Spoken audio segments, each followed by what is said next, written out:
They weren't dead. That, thought Mercurian, was good. He had given them a 16,487% chance of being vaporized by the explosion, which wouldn't have done at all. He had too many experiments going on to allow himself the setback of being reduced to cosmic dust. Reports flooded his inner cogitators, sent to him by the servants he had left in charge of the Hand of Ruin's engines while he attended to more important duties. The last gambit of the Imperials had failed to destroy them, but the explosion had still inflicted quite considerable damage.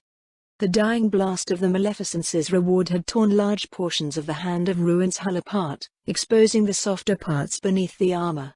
The Gellerfield of these portions had been lost, and something that had bitterly reminded all aboard of the Exodus had occurred. Demons had stalked the ship once more, wild and uncontrolled, inflicting terrible damage upon the confines of the vessel. Entire cargo bays filled with mortal cultists and zealots that had been trained in the weeks of the journey from the Mueller system had been lost to the Warpborn. Several Astartes had been wounded in the battle for retaking them, and if the severity of their wounds was any indicator, the fight had been fiercest than it should have been, considering that all Marines of the Forsaken Sons had extensive experience in fighting off demon breaches. In addition, they had only managed to capture 3 of the 8 enemy ships, had lost more than 3 dozen Astartes in the boarding, with still more in critical condition, and to top it all, 2 ships had escaped. Needless to say, the Awakened One was not pleased with this outcome. While it wasn't a defeat, it certainly wasn't a victory. They had met the bare requirements of success that the next part of the campaign would require, yes, but the damage done to the Hand of Ruin hadn't been in the Astartes Lord's calculations. If Mercurian had been involved in the whole thing, he would probably have been uncertain of his probability of imminent survival. In hindsight, it was indeed fortunate that the teleportarium that he had rebuilt according to the revelations of the Eightfold Omnissiah hadn't been used for the operation.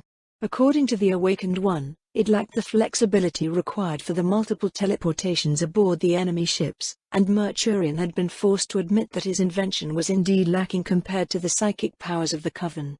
It hadn't been a pleasant thing to accept, but facing one's shortcomings was an indispensable part of the way to mechanical perfection. Consequently, he had spent the entire time since the Hand of Ruin's emergence from the Immaterium proper into the more conventional space that engulfed the Paraxis system here, caring for the experiments that, if they succeeded, would propel the Warband of the Forsaken Sons to new heights of power.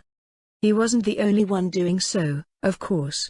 All of the Fleshmasters, as the apothecaries amidst the legionaries that the Awakened One had rescued from the disaster at Terra had come to calling themselves, were here as well. What had once been the medical bay of the Hand of Ruin, a place dedicated to healing, had changed much since they had fled from Terra. Firstly, it was now much bigger, several walls collapsed to allow its extension. Secondly, where the apothecarian had been uniquely used to heal warriors before sending them back to battle, or, at worst, recovering gene seed from those with wounds that made extraction impossible on the battlefield, this was now a place of science and discovery, of unveiling of secrets and of creation of wonders. All around him laid the products of the combined minds of the Fleshmasters, most of them kept contained in sarcophagus filled with warm liquid and being fed all manners of nutrients by intravenous injections. A few medical beds were still intact, and wounded warriors from the failed assaults on the Loyalist ships were being cared for by the Fleshmasters. It wouldn't do, after all, if they died before the Awakened One could decide the punishment for their failure. However, the former apothecaries had taken upon themselves to inflict a measure of chastisement. They weren't using any analgesic to ease the pain as they worked on knitting the flesh back together. Things had become a lot less, restrained by protocol, weakness of spirit and ignorance on what was now known as the Hall of Asclepius, a name proposed by one of the former Iron Warriors as some kind of blasphemous joke against the beliefs of his dead home world. Of course, the medical bay wasn't the only thing that had changed. All of those who now called the ship, if not home, such foolish emotional attachments were not for those who had the fortitude of will required to see the lies of the false emperor and cast away the yoke of his tyranny, then at least a place to stay, and prepare for the continuation of the war, had done so. Mercurian's own changes had been especially extensive. While outwardly, he had remained the same, his inner systems had been very heavily modified. The new, wonderful secrets that he and the Fleshmasters had shared and discovered had become part of his very body. The blood he now used as lubricant also enhanced the capabilities of his inner cogitators, and the sigils engraved upon his engines with crystal cutters forged from the ashes of the mortals who had been killed in the Mueller system enabled him to channel the energy of the Empyrean within his own body. New organs of purpose yet unknown had formed within him, growing from the remaining flesh, and his auspex were now able to see through the mere facade of reality and into the realms of possibility that lay beyond. He had known that the false emperor had limited their field of research criminally, but hadn't truly understood the scope of the usurping omnissiah's deceit. There was so much that had been waiting to be discovered just outside of their grasp. Genetic manipulations on scale previously believed to be impossible, catalyzing the raw energies of the warp into devices forged of flesh, the use of blood-to-oil mechanisms, the possibilities he had glimpsed after one conversation with the Fleshmasters formerly of the Legions were enough to have made him spend several hours lost in contemplation of the ramifications. It had taken a direct command from the once commander of the Sons of Horus to bring the apothecaries to share their secrets with Mercurian, and even then the awakened one had had to promise that the adept would also share his own, but it had been worth it. In fact, the apothecaries had proved that they could be a very valuable help to his research. There had been a few clashes at the beginning, when the teachings of the Omnissiah merged with his very core had yet to be suitably adapted to the revelations of the chaotic ordering. But after he had purged himself from the last chains of the false emperor, during their sojourn in the Mueller system, they had quickly started to consider Mercurian a member of their little brotherhood. A total of 34 apothecaries had survived the Exodus, a higher survival ratio than the rest of the Astartes aboard when the ship had fled terror that was explained by the fact that they had spent the Exodus patching up warriors that had faced the Warborn instead of going on the front lines themselves. Not that they hadn't fought, the medical bay had been targeted several times, and on one occasion a wounded psyker of the Sons of Horus had been possessed right as the apothecaries were preparing to operate him. Despite the losses they had endured in those events, by the time they had emerged from the warp, all of the 8 legions that had been loyal to the Warmaster were represented, in some twist of probability or by the will of the architect of the machine. Mercurian couldn't say. Those of the Third knew more about the Astartes' physiology than anyone he could think of save the false emperor and his own gene forgers. They had experienced on their own battle brothers for years, reshaping their flesh by intensive surgeries and genetic alterations. Most of those had resulted in hideous demise, but the Emperor's children's constant thirst for new sensations, something that Mercurian couldn't understand, and felt as if it was better that way, and the prisoners they had made during the battles of the rebellion had provided them with a steady supply of subjects, volunteer or not. Though none of those present aboard the Hand of Ruin equaled the nearly mythical Fabius Bile, whose legend had spread across the Warmaster's hosts long before the siege, the 3 sons of Fulgrim still had much to share, and had been eager to reach new heights of formerly forbidden knowledge. The 6 former Iron warriors knew a lot about augmentics and the inner mechanisms of the dreadnought sarcophagus. The 4th Legion had rarely bothered with waiting for a legionary's body to heal naturally when replacing the damaged part was quicker. With the casualty rates they suffered due to their traditional sites of deployment, tranchee and siege warfare, it made perfect sense from Mercurian's own logical point of view. While most of the other legions would have looked down on the sons of Perturabo that had joined the craft of mending flesh, their knowledge of the machine had been essential to their arguably most important project. Convincing them to work with some of the most innovative aspects of the chaotic ordering had been difficult, and preventing them from attacking the Emperor's children even more so, though that had been resolved in time just as the rest of the tension between legions aboard the Hand of Ruin. There was an animosity between the 3rd and the 4th Legion. No, it wasn't animosity. The Iron Warriors simply despised the Sons of Fulgrim with a passion that Mercurian wouldn't have expected from such experts of the machine. It apparently came from the events of Idris, the world where the Primarch of the Emperor's children had left flesh behind entirely to become an pure being of the Empyrean. But once their initial reluctance had been overcome, they had dedicated their quite considerable logical and analytic abilities to the task at hand. The Night Lords, now that had been quite a conundrum. The 2 sons of Conrad Kurz were a quiet lot, keeping to themselves. The 8th Legion had not changed much since they had thrown their lot with Horus Lupercal, and Mercurian had expected little from members of the Legion of Killers who were taken from the slumps of defunct Nostromo. They knew a lot about the human and Astartes mind, though. While most of the Night Lords induced terror into their enemies with incomprehensible things like skull marks and predatory aspects incorporated to their armor in combination to their unconventional tactics, the two apothecaries approached the problem with a unique perspective. Besides, the low quality of the aspirants that the Night Lords had been forced to use to replenish their ranks had forced their apothecaries to up their skills concerning the implantation of their Primarch's gene seed. It had been difficult to make the two Nostramans talk, but apparently, the descent of the Night Haunters' home-world back into anarchy had had far more consequences than what those outside the 8th Legion had suspected. Only one former World Eater's apothecary, called Tenoch, was part of the Fleshmasters, though he had been the only one aboard the Hand of Ruin in the first place. His implants were fascinating. Mercurian had heard about the archaeotech that had been used on the Primarch of the 12th Legion, and how they had been replicated for his sons when he had taken control of the Legion forged from his gene template. They interacted with the brain to force the subject to violence, which they rewarded with pleasure, while suppressing all other emotions through a slow erosion of the mind by the application of constant pain. It wasn't subtle, nor was it delicate, but it had obviously worked. The simplicity of the design was belied by the fact that it was absolutely impossible to remove without killing the host, as Mercurian himself had checked on a son of Angron who had been too heavily wounded to be saved during the battles on Mula Prime. The apothecary himself had more experience on patchwork healing than any other, and he had found out ways to use the loot of the Mula system that had made Mercurian wonder if he wasn't a latent psyker using his power to trick reality into accepting his inventions. That, or he had Orc blood, had joked the other Fleshmasters when he couldn't hear them. 4 Death Guards had made their way to the medical bay when the Hand of Ruin had started to run. They had nearly been shot at the moment of their arrival. All knew what had become of their legion, but they had managed to prevent the others from opening fire long enough to make it clear that they weren't contagious. Sigils were engraved upon their armor, coaxing the power of the warp into containing the pestilence within their hermetically sealed armor.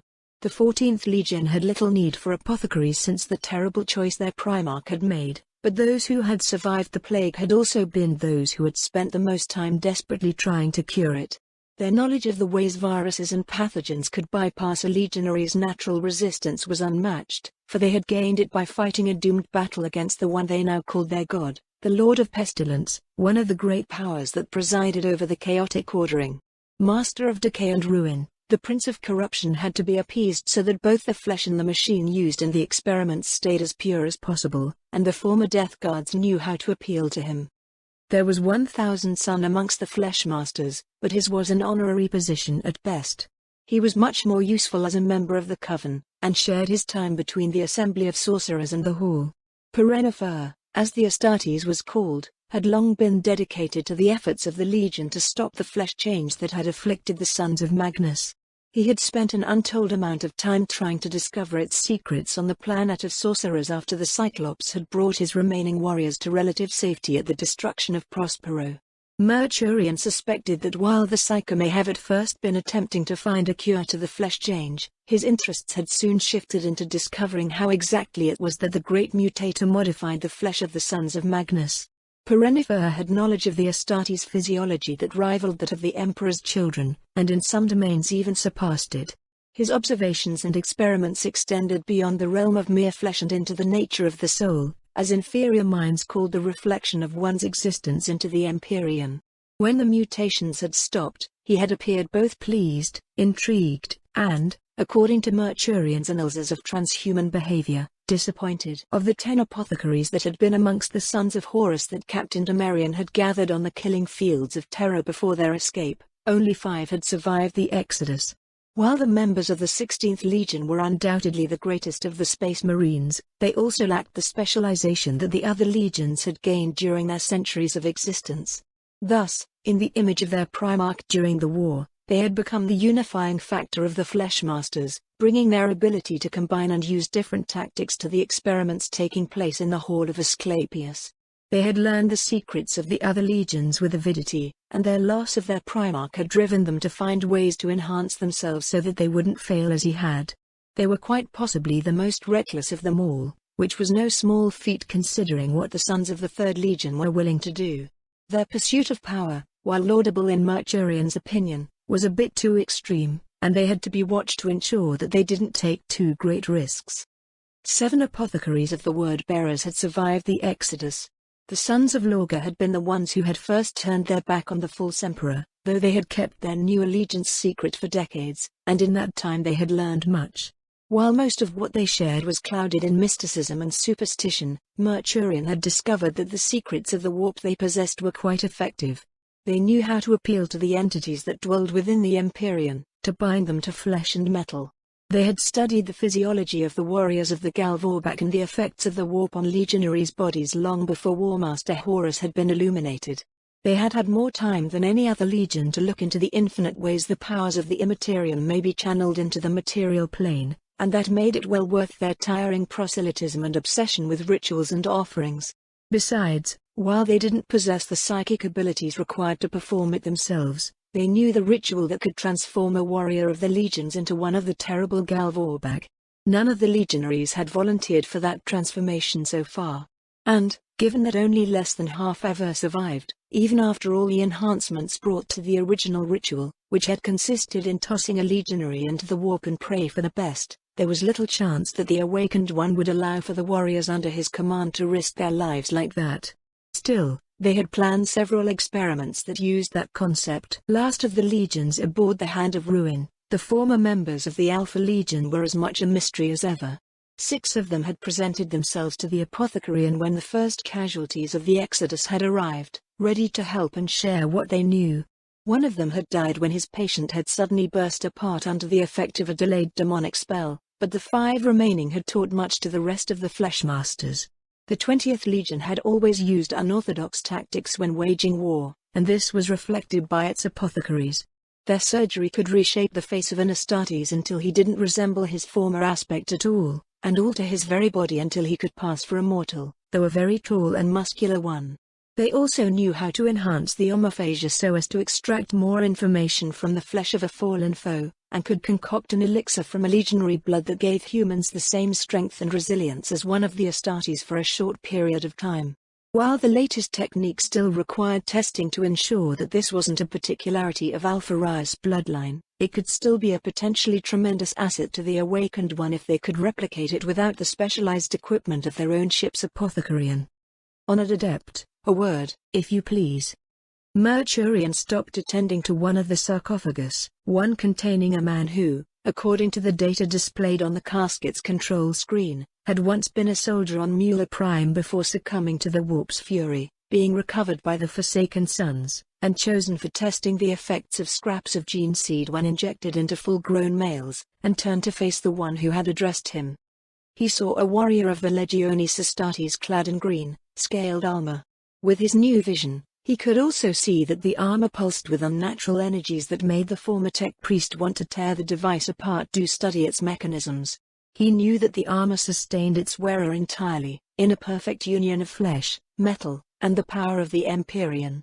Unlike most of the Fleshmasters, he still wore his helmet even in the artificial atmosphere of the ship, perhaps to hide the changes that had come upon his body. Former Apothecary Jacaerus of the Alpha Legion was one of the most esteemed members of the Fleshmasters, his success on Mula Secundus having earned him the respect of all. Mercurian had read his notes, brought back from the planet where he had performed what was possibly the greatest eugenic experiment to ever take place in the galaxy, which was no small feat, considering what some of the tyrants of Terra had done during the Age of Strife. To have manipulated evolution to such a degree without causing the extinction of his subjects and succeeded in his original goal with only what little material he had brought with him in his drop pod was something to be proud of, but the legionary didn't seem to consider it worth the praise his brethren had lavished upon him. If anything, since his return aboard the ship, he had dedicated even more energy to the experiments of the Fleshmasters, reveling the heated discussions with his colleagues and the debates that opposed them. Mercurian suspected this had to do with the utter solitude the Astartes had endured in his warp-twisted time on Mula Secundus. Apothecary Jacaerus. What is it? Asked Mercurian. There is something strange with the steel wrought, answered the Astartes. Nothing urgent, but I think you should have a look. Then let us go, concluded Mercurian. He knew he was a poor conversationalist, but had never understood the need of the outsiders to the Mechonicus to drape their meaning and intent in more words that was needed. It seemed a waste of time and energy to him, and one of his few beliefs that hadn't changed was that waste had to be avoided at all occasion. The Techno-Adept and the Fleshmaster crossed the hall together, walking toward its center, where laid the one experiment upon which Mercurian had spent the most time since the conquest of the Mueller system. Each step, A new wonder of science was exposed to the eye, forming a tapestry of forbidden experiments and blasphemous devices that stretched for hundreds of meters. Sarcophagus containing mortals at different states of alteration, glass containers filled with liquid into which floated mutated organs harvested from the wretches of Mula Secundus, cultures of viruses and living tissues injected with the energies of the Empyrean, all of them either to discover new secrets, or to bring another advantage to the Forsaken Sons in their war against the Imperium. They passed before men with too many limbs to test the connection of their nerves, skulls with alien eyes in their sockets to check their compatibility with human genome, vat-grown clones in the process of being tested for the next step of their modification. They saw human beings of both sexes being cut open and others being filled with pathogens that were still in their testing phases. They nodded in salute to a fleshmaster whose armor still bore the sigil of the Emperor's children and who was trying to clone the gene seed of the fallen in an attempt to create hybrids of humanity and Astartes. The products of his previous attempt laid on a dissection table before him, a monstrosity whose basic shape was not unlike the ogrins that some regiments of the Imperial Guard used as auxiliaries, but hideously twisted by tumors and exceeding organs that had formed under the influence of the flawed gene-altering retrovirus employed. Mercurian made a note to tell the former Emperor's children to communicate more with the Fleshmasters of the 20th Legion. They could help them on that. They saw all this and a dozen more visions that would have broken the mind of most mortals, like a gallery full with the flesh and bone sculptures of brilliant but demented artists. Then they arrived at their destination. "I must admit," said Jacaerus while looking at what Mercurian had created with the spoils of Mula Prime, his voice made even more of a low growl by the vox grill of his armor, "that this still amazes me as much as it repulses me." Before the two renegades stood a container of reinforced plastiglass, filled with a greenish liquid with conservative properties. Hundreds of cables emanated from the thing, connected to a dozen control panels with screens keeping tabs of thousands of variables at once. Quiet warning sounds emanated from the controllers, signaling for a change in their charge. "So," asked Mercurian, connecting one of his mechadendrites to a port in the machines and sending his query through it as well as speaking out loud, "What is wrong with you, esteemed Lord Governor?" For an eternity, all he had known was agony. His jailer had cut him up, removing one bit of flesh at a time, connecting him to more and more machines in order to keep him alive. He had lost his left eye first, then his hearing, then his sense of taste when it removed his tongue. With his right eye, his bionic eye, he had seen the monster peel off the skin of his skull and crack open the bones of his head, exposing the soft grey matter beneath. His entire digestive system had been the next thing to go, replaced by needles that forced nutrients into his veins. Then he had lost his heart, replaced by a pump. Then his lungs, replaced by filters that purged the carbon dioxide from his bloodstream. Piece by piece, every organ had been removed and another machine introduced to keep him alive. After that, the true horror had begun. The demon-faced abomination had removed his left arm and leg, and he had been reduced to a brain plugged into machines that kept him alive despite his burning desire for death. For he had come to realize that, contrary to what he had believed when he had woken up, he wasn't dead. He was alive, for a twisted, tortured, evil definition of alive. Nerves that should have ended in the parts of his body he no longer had were instead connected to wires that went out of his cage of glass. Sometimes, the wires would send electrical pulses along his nerves, tricking his brain into feeling things that weren't here with limbs that were gone. All that remained of him was his right arm and leg, that were locked in place by restraints of adamantium. He had spent untold hours trying to break free, to shatter the boundaries of his prison so that he may finally die, but to no avail. He knew that his metallic limbs didn't possess the strength required to shatter their bounds, but he couldn't help but try anyway. The pain was simply too strong. He had to do something, anything to escape, even if that was in vain. The heretic had tried to cut apart his mechanical side, but he hadn't succeeded. The limbs were strong where his flesh was weak. Almost half of his body was made of it, and though the monster had profaned the work of his captive saviors with his experiments, breaking them open and filling them with analytic devices, they still refused to yield their secrets. That gave the prisoner strength.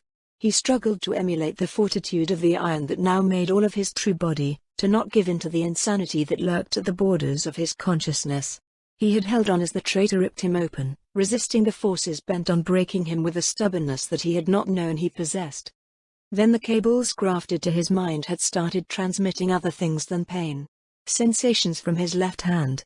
Images seen only with his left eye that had been replaced with a series of wires in an empty socket. Pleasure, felt with all of his body. And even emotions, forced upon his tortured mind by the probes planted in the exposed half of his brain. Joy, sorrow, anguish, anger, yearning, ecstasy. He had felt myriad of emotions at the press of a button. But always, he had clung to the one emotion that he knew was truly his. He had forgotten much through this endless hell. Entire parts of his life had vanished from his memory as his nerves were burned by electrical currents, and his every waking moment between nightmarish deliriums was filled with yet another torture, but that one thing remained his: hatred. Pure, unaltered hatred. No matter what he was forced to feel, no matter how much of his body his monstrous jailer took from him, that emotion was always present. It gave him strength, and direction. It gave him purpose. And now, for the first time since the demon-faced beast had taken his tongue, Lord Governor Valens Tarsis could give it voice. The tremor that had shaken the entire ship had moved something within the complex gears of his metallic side, unlocked something hidden within the mechanisms the iron hands had grafted upon his dying form so long ago. A never-ending shriek came from the apparel speakers, tearing at Jacaerus' ears like the sonic weapons of the Emperor's children. It didn't sound like anything that could have come out of a human mouth, merely a storm of static and parasites, yet the raw hatred it carried was unmistakable. The former apothecary didn't understand how he knew it, but the truth of it was obvious nonetheless. This was the scream of hatred and impotent rage of a tortured soul at his tormentors, promising unspeakable agonies should it ever escape its bounds. And Mercurian was directly connected to the source of this hatred. The techno-adept jerked as if he had just been hit by a Terminator's fist, and fell on the ground, writhing like an addict in the throes of an overdose. Jacaerus rushed at the fallen adept's side, and plugged out the mechadendrite he had just plunged into the console out in a shower of sparks before hitting a button that shut off the relentless screaming. "Adept!" he shouted, looking back and forth between the fallen form of Mercurian and the floating half-living shape of the steel wrought within the container. The renegade tech priest slowly began to rise, his moves erratic and trembling in the shock of whatever it was had happened. Other Fleshmasters came close, some of them aiming the weapons they always carried in the hall. Experiments had a tendency to go wrong in the worst of way, straight at the steel-wrought's prison, ready to shoot the moment they perceived any threat. "This is most unexpected," stuttered the adept as he came on his feet, using the mechadendrites that were still intact to secure his balance. "What in the name of Alpha Rios happened?" asked Jacaerus to himself, now looking at the console, assured that whatever had just occurred hadn't deprived the Forsaken Sons of their most important expert when it came to technological matters. The numbers on the screens didn't make any sense. Reports came over and over, the machine receiving data inputs that it didn't have any protocols to deal with. It was as if the computing apparatus had been attacked by an hostile program that had somehow caused the hideous scream and the techno-adept's violent rejection, except that this attack was a pure maelstrom of chaotic code, the rambling of a madman with a keyboard that somehow managed to make sense if you only looked at a specific part of it. Jacaerus knew much about the ways of bringing a cogitator to your will despite the opposition of its machine spirit.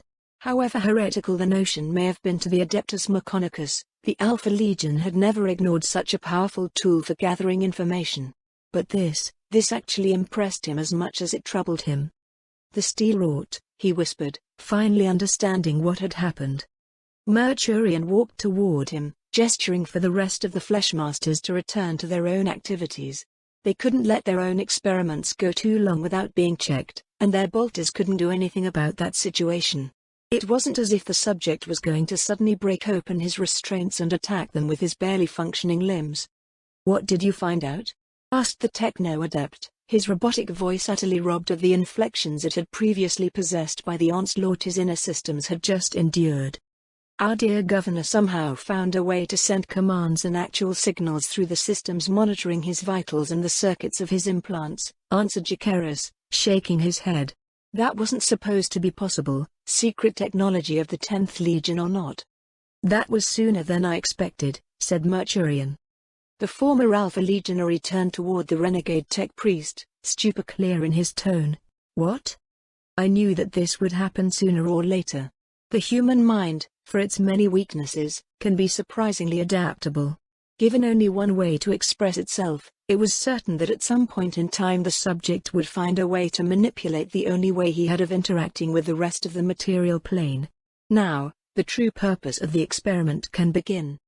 Jacaerus shook his head in amazement. He had thought the steel-wrought was being studied by Mercurian so that the tech priest could obtain the secrets of the half-living body's augmentics, but it seemed there was more to the former governor's fate. What is the true purpose, then? To use the subject's great connection to the machine in order to use a human mind as a component of one of the Omnissiah's avatars. Now, please help me repair these cogitators, apothecary. There is one more thing we need to do before moving to actual field testing. He could see. He could feel. He could move. Things he had given up long ago, though he couldn't remember when and how that had happened, had been given back to him. It filled his heart with savage joy, but that joy was but a drop compared to the ocean of his never-ending rage. Why was he so furious? He couldn't remember. All he knew was that someone had hurt him, and had to pay for it. That was all he needed. Revenge was his purpose, destruction his goal. His body was taller than it had once been, a construct of metal and death-delivering weapons. His left arm ended in a chain fist combined with a twin-linked bolter, while the right one ended in a plasma launcher. Both could be moved by his thoughts, and he scanned his surroundings for enemies, eager to use this new body to crush and destroy those responsible for his torment. If only he could remember what had happened, how he had ended up in this new form. It seemed to him that this was strange, that he shouldn't be wearing that colossal armor, but his mind felt foggy and unfocused, as if something were preventing him from reaching clarity. Was this the consequence of whatever had been done to him? Then the enemy would pay for that, too. He could see them, hiding behind the walls of their bunkers, thinking themselves protected from his wrath. A banner floated above the structures, marked with an eye surrounded by an 8-pointed stars. He couldn't remember what the symbol meant, but its sight infuriated him, and he started to walk toward the enemy positions. His speed increased as he gathered momentum, and the enemies opened fire. Their pitiful weapons failed to penetrate the bulk of his metallic body, and he impacted the first bunker like a meteor, crashing through its walls and exposing the fragile flesh hiding within. He brought his weapons to bear, and unleashed the fury of the Emperor upon them, relishing the extinction of their lights on his tactical display. He detected another presence behind him, approaching the line of bunkers at marching speed. His carnage complete, he turned to look at the newcomers, and saw that they bore the armor of the Astartes, and the colors of Makridge. His tired, wounded mind recognized them as allies, and he returned his attention toward the rest of the bunkers. Mercurian ended the simulation, and the steel-wrought returned to his slumber as the drugs injected through what little remained of his flesh started to take effect.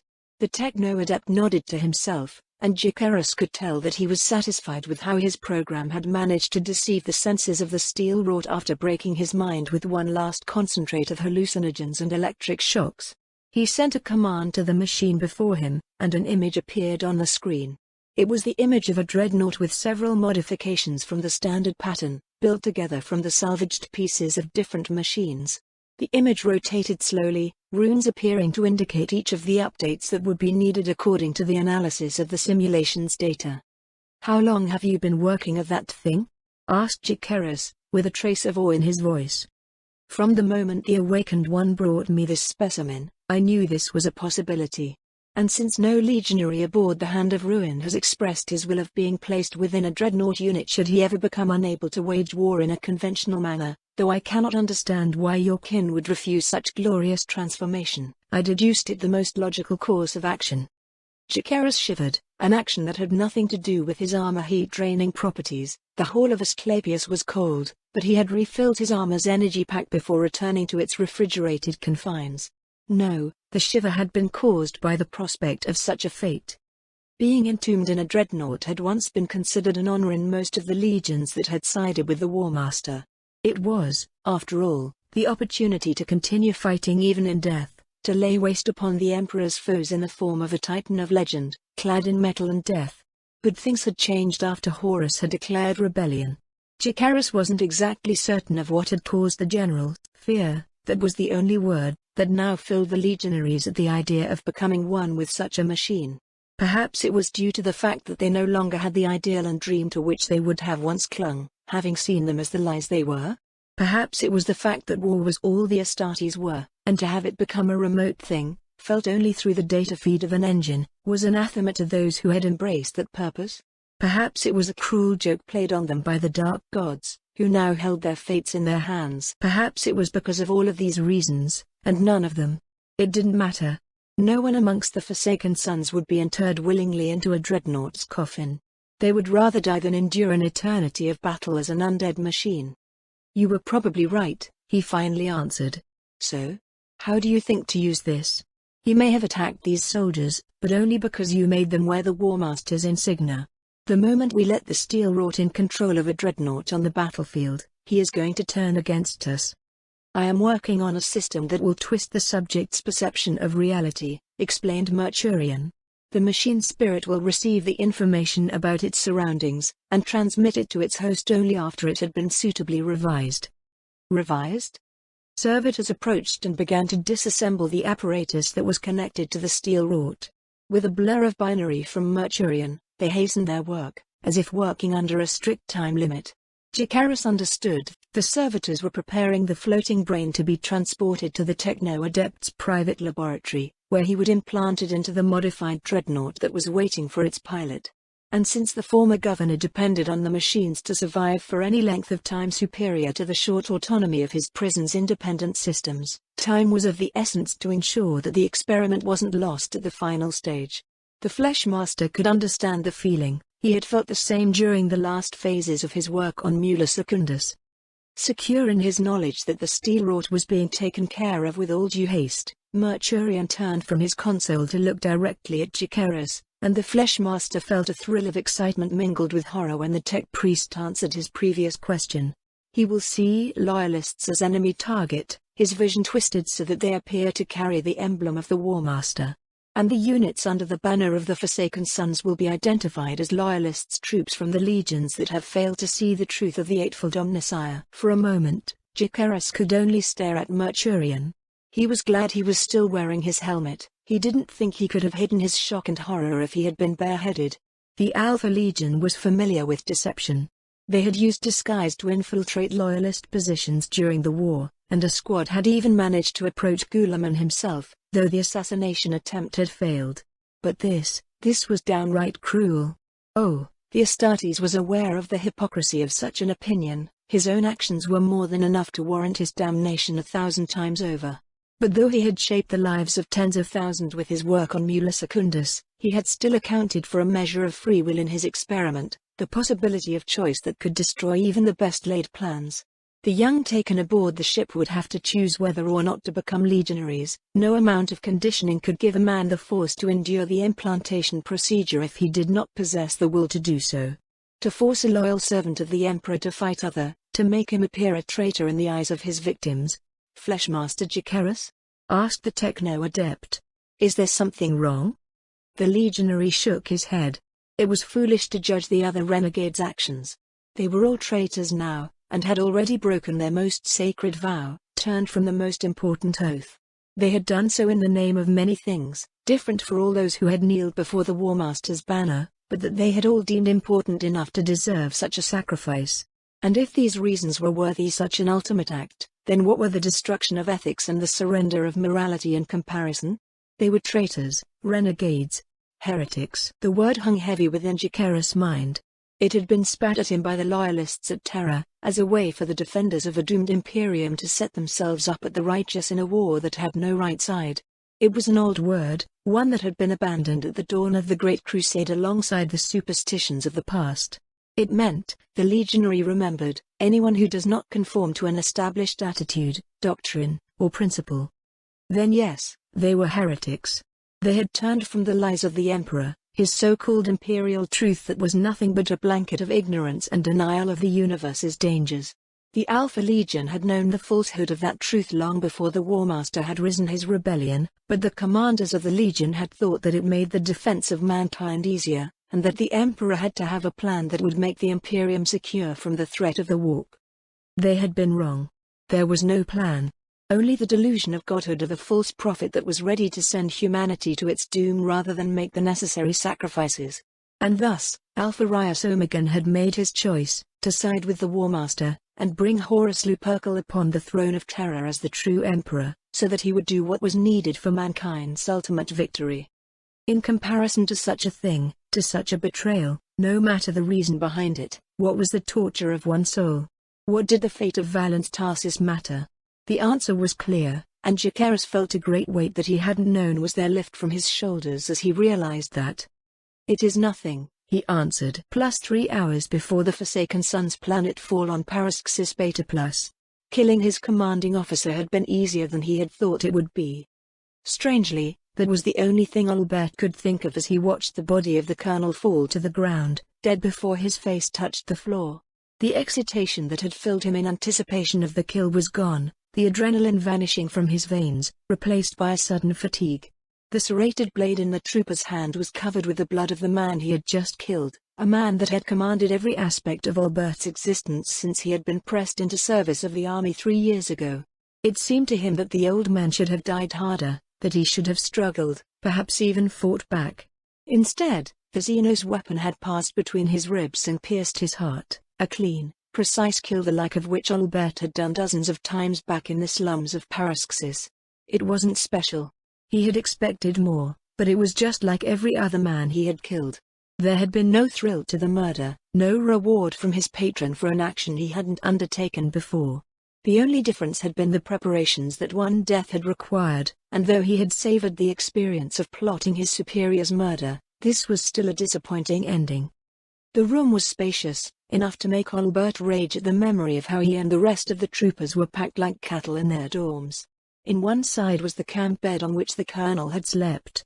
The former occupant of the room had once sat at his desk to work on the never-ending mass of paperwork the gestion of a regiment created. All here was standardized, just like the entire garrison of Paraxis Beta. The World Fortress had been built by the Ultramarines engineers, and the servants of the 13th Legion were nothing if not traditionalist. The only exception was the picture hanged on one of the wall, a photography of the liberation of the system's celebration, taken many years ago when the last of the Xenos on the 3 planets had fallen. Committing the murder had been almost too easy. It had taken time, but no real challenge had been presented.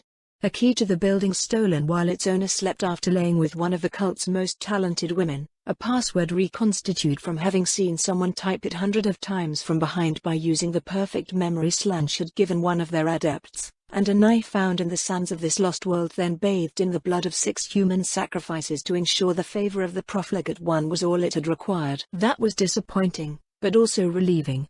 After all, this had been the first time he had killed with the intention of committing treachery. The magnitude of that crime had been hammered into him by the discipline officers and the newly formed confessors, who professed the Emperor's divinity and the heresy of all who opposed his divine rule. And yet, killing the old man hadn't been any different from killing another ganger for a scrap of bread or a pile of credits. Treachery wasn't making his soul burn with shame and remorse, nor was he consumed by the hellish flames of the warp instantly. While that would have been a novel experience, no doubt about it, Albert was quite glad to still be alive. So the confessors had lied about that, too. Albert had known that what they told all the soldiers each morning, when they were gathered for inspection in the court of the garrison, was filled with lies and falsehoods, but he had still not been certain that they were wrong until that moment.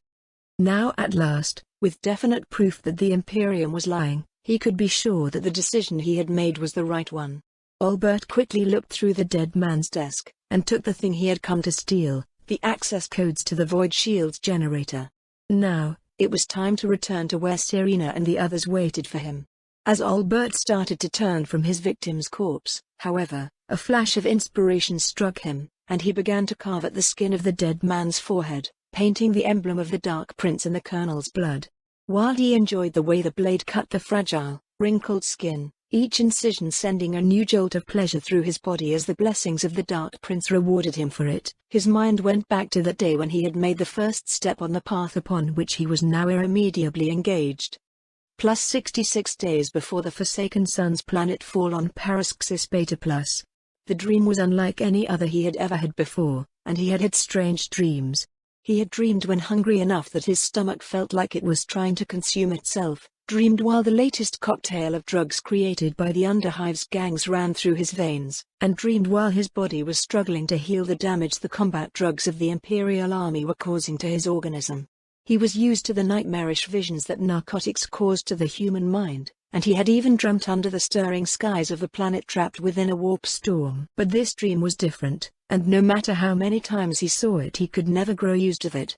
It was ecstasy and agony in equal measures, and the things he saw were pure madness. Vast plains of thorns stalked by beings of perfect beauty, great crystalline palaces filled with the promise of pleasure beyond his comprehension, and fields of flowers whose aromas could kill a man or send him to paradise at a moment's whim. He saw before him a wonderful domain inhabited by creatures of nightmare, and his mind reeled at some of the sights that were offered to him, a sign that this was no ordinary dream, for what mortal mind could possibly conceive visions it couldn't bear? There was a paradox here, and in his fugue state he spent an untold amount of time pondering it before something happened in the dreamscape that claimed his attention. One of the creatures was approaching him. The form of the being was different in each occurrence of the dream, each of its incarnations being as beautiful as it was repellent, yet he knew somehow that it was the same being that addressed him each night. This time, it was a towering being with smooth pink skin and ragged spikes emerging from its bones. It had too many limbs and watched him with 4 eyes that looked like they belonged on some giant flea. It smelled like death and flowers, and when it spoke to him, its voice sent shivers through his dream body that made him want to moan and puke at the same time. Albert. Little one. You have been chosen. The Dark Prince watches you. The beast lowered one of its limbs. It was a tentacle that ended in a claw the form of a scythe. Unable to move, captivated by the demon's beauty, Albert watched as the blade slowly touched his chest. An image appeared then in Albert's mind, and for a few seconds he saw it just as he saw the beast before him, a giant in black and golden armor, with a horned head circled by chains painted on his chest, wielding death and destruction. Then, without warning, the beast's claw pierced his skin, twisted between his ribs and reached toward his heart. He woke up suddenly, covered in cold sweat. His heart was beating fast, and hormones flowed in his veins that the human body shouldn't have been able to produce. He laid still for a moment, savoring the sensation that was left to him after each of his dreamy meetings with the entity. All around him, he could hear the sound of 100 more souls sleeping more or less peacefully, the members of the army with whom he shared the rest block. 100 soldiers, one of the 10 gathered from the remnants of the regiments on post in the Paraxis system when the warp storm had arrived and put together as a new regiment. Albert's former regiment had been wiped out by the warp-borns, the demons, as most of the troopers had come to call them, but he had survived, alongside with the colonel and a few others. Albert and the rest of the soldiers had been integrated to one of the newly formed regiments, while the old man reassumed his position as their unflinching, merciless bastard of an overlord. This was the 6th time Albert had dreamed of the plane of pleasure and suffering. Since the warp storm had engulfed the system, he and many others had had horrible dreams of being consumed by the creatures of the Empyrean, but as far as he knew only he had that particular one. The image he saw when it killed him, always in a new, inventive way, was always the same. He had recognized it for what it was the first time, a warrior of the Legionis Astartes, though the color of his armor and the emblem upon it didn't belong to any of the legions he knew of. Still, there was little doubt that the warrior was one of those who had turned against the emperor when Warmaster Horus had called for rebellion. Horus was dead, but those who had followed him weren't. The preachers had said that those of the Astartes who had joined the Warmaster were now exiled into some hellish realm, banished from the galaxy forever by the emperor's might. More prosaically, the officers had interpreted what little had filtered down the great chain of communication of the Imperium and came to the conclusion that the traitor legions had mostly found refuge into the warp storm known as the Eye of Terror, in the galactic north. The keyword was mostly. There were still entire fleets of the fallen Warmaster out there, and the Imperium had been slowly purging them when the warp storm had engulfed the Paraxis system, and, according to rumors whose denial by the officers had been so intense it gave them credit, the entire Trebadius sector. The officers talked about this in private, but word always found its way to the troopers. The soldiers whispered about it when they were out of their commissars' ears, fearing that the warp storm that had so suddenly darkened the warp could have been caused by such a fleet. It made sense tactically, to isolate an entire sector from the rest of the Imperium and make warp travel impossible within it.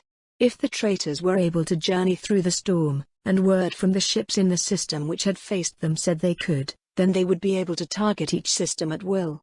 Of course, just how the traitors could cause a warp storm to manifest, no one knew. But Albert thought he knew, now. The War Master had found a way to communicate with the creatures of the warp, the kin of the one which each night summoned Albert's spirit. Mind? Soul? He wasn't really sure. Either that, or the Warpborn had found a way to communicate with the Horus. Albert was certain that the demons had the ability to create a warp storm, though he suspected there were conditions that had to be fulfilled for it to be possible, else the galaxy would long have merged with the warp. And now, they had started to communicate with Albert. That was the first time the creature had spoken before killing him, though, and despite the rare chance of experiencing his own death several times that the dreams had brought, Albert hoped that the message's delivery meant that they were over. His dreams before that had never been peaceful, as he had a tendency to go to sleep with things in his bloodstream that were forbidden by regulations, but even he was starting to feel the effects of sleep deprivation after waking up in sweat, in the middle of his sleep shift, so many times in a row. He stood up from his bed, wavering on his feet like a drunk. Lowering himself on his knees, he took the bottle of distilled alcohol he had traded from some of the company's engineers, who had access to the machines that could produce the near undrinkable but potent liquor. Albert sat back on his bed, and took a sip of the bottle. The moment the first swallow fell down his throat, he felt something he had never felt before outside of his nightly visits to the Warpborn. He had drunk the liquor before, often enough, in fact, for the commissars to start suspecting him of being intoxicated while reporting on duty. As artisanal alcohols went, it was cheap and reeked of oil and the other substances the machines that produced it needed to perform their initial function. But this was nothing he had ever drunk before. Raw heat coursed through his veins as his stomach bursted with fire. Every nerve of his body simultaneously sent message of pain and pleasure. For a moment, he forgot where he was and what he was doing, and lost himself into the sensation. Then the moment passed, and he was back to normal, with the familiar taste of the drink in his mouth. Except that the taste was now a lot fainter than it had been previously. In fact, everything he felt was dimmer, as if, in contrast to the peak of sensations he had just experienced, the rest of the universe was now lacking in color and intensity. Without thinking, Albert took another sip of the bottle, eager to experiment that sensation again. But this time, the only thing he felt was the burning of the alcohol down his throat, and the feeling of drunkenness starting to take hold of his body. Yet even these sensations were pale, shadows of what he had felt when he had drunk for the first time since he had woken up from the strange dream. Frustrated, Albert hammered his fist on the border of his bed, his hand meeting the metal bordures of his couch. Pain spread across his knuckles, and then vanished, replaced by yet another burst of pleasure and pain that faded again, quicker than the one the drink had caused. As he looked down at his bruised hand, Albert suddenly understood, if he wanted to feel that rush again, he would have to try something new. Each stimulation only caused one burst of sensation before its novelty faded away forever. How he knew this, he couldn't tell, but he didn't really care. In a life where he could die at any moment for a variety of reasons, executed by a commissar, killed in his sleep by another soldier, torn apart from within by the warp, shot by mistake during the training drills, any distraction to his bleak existence was welcome. He would have to find new ways to stimulate his senses, though, but that didn't worry him. Even on a garrison world, there were still plenty of opportunities. One just had to know where to look, and Albert knew the hidden side of the disciplined planet better than most. He would start contacting the right people at the morning gathering, in a few hours. In the meantime, he thought while leaning back on his bed, he would better try to catch a little more sleep. He didn't dream this time. Plus 32 days before the Forsaken Sun's planet fall on Paraxis Beta++. The gathering was taking place outside of the garrison. Paraxis Beta was a world fortress, but not even the Ultramarines had the means of converting a whole planet into a single, titanic castle. There were ways to do such a thing, but the Astartes had seen no need to call upon the Mechanicum's most ruthlessly efficient devices to shape the continents of the world. In fact, Albert suspected, the Lords of the Imperium had decided to make Paraxis Beta a garrison world only because it would have been a waste to let the few still standing fortresses built by the former Xenos overlords of the system unoccupied. To Albert's knowledge, 6 such constructions remained on the surface of the barren world. Before the coming of the Imperium, the planet had been used by the Xenos as something of a giant arena. The nobles of that debased race, whose name had been lost in the annals of imperial propaganda, had raised armies of genetically altered monstrosities within the depths of their private castles, before unleashing them against each other. It had been a contest of sort, to see which one of the aliens was the most gifted, and the results had apparently held great importance in the politics of the system's rulers. The fortresses that hadn't been razed by orbital bombardments had been stripped bare of the mysterious devices they contained by the Adeptus Mechanicus, and the vast, empty fields of the planet had been covered in an intricate network of bases, each capable of hosting 1,000 men-in-arms. There were roads across the wilderness leading from one base to another into the gargantuan keeps of the Xenos, now headquarters of the system's military. 34 days had passed since the last dream of the Warpborn and the appearance of his new condition. So far, he had managed to keep what was obviously a warp-induced mutation from the officers of his regiment. He didn't know for certain what the consequences would be if he was discovered, but he firmly believed they would involve a bolt in the head and a nameless grave. Trapped as they were in a warp storm, the commanders weren't about to take any chances. While looking for more ways to feel the unforgettable sensation that each new experience brought him, Albert had been approached by a member of the gathering and invited to take part in the next one.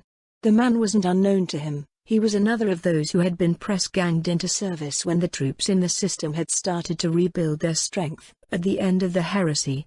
Albert hadn't met him before they had been put together in one of the overcrowded transports, but as far as knew, the man wasn't part of any gang with which he had had conflict across the years. He had accepted. Sneaking out of the garrison wasn't easy, and he wouldn't have been able to do it on his own, but the man had had a tunnel ready that led outside. A remnant of the Xenos, he had said, and Albert believed him. The carvings on the walls obviously weren't the work of human hands. The gathering was taking place in a crater left by the bombardments in one of the many wars that had raged across this world. It wasn't very deep, but enough so that no one on foot could see what was happening within.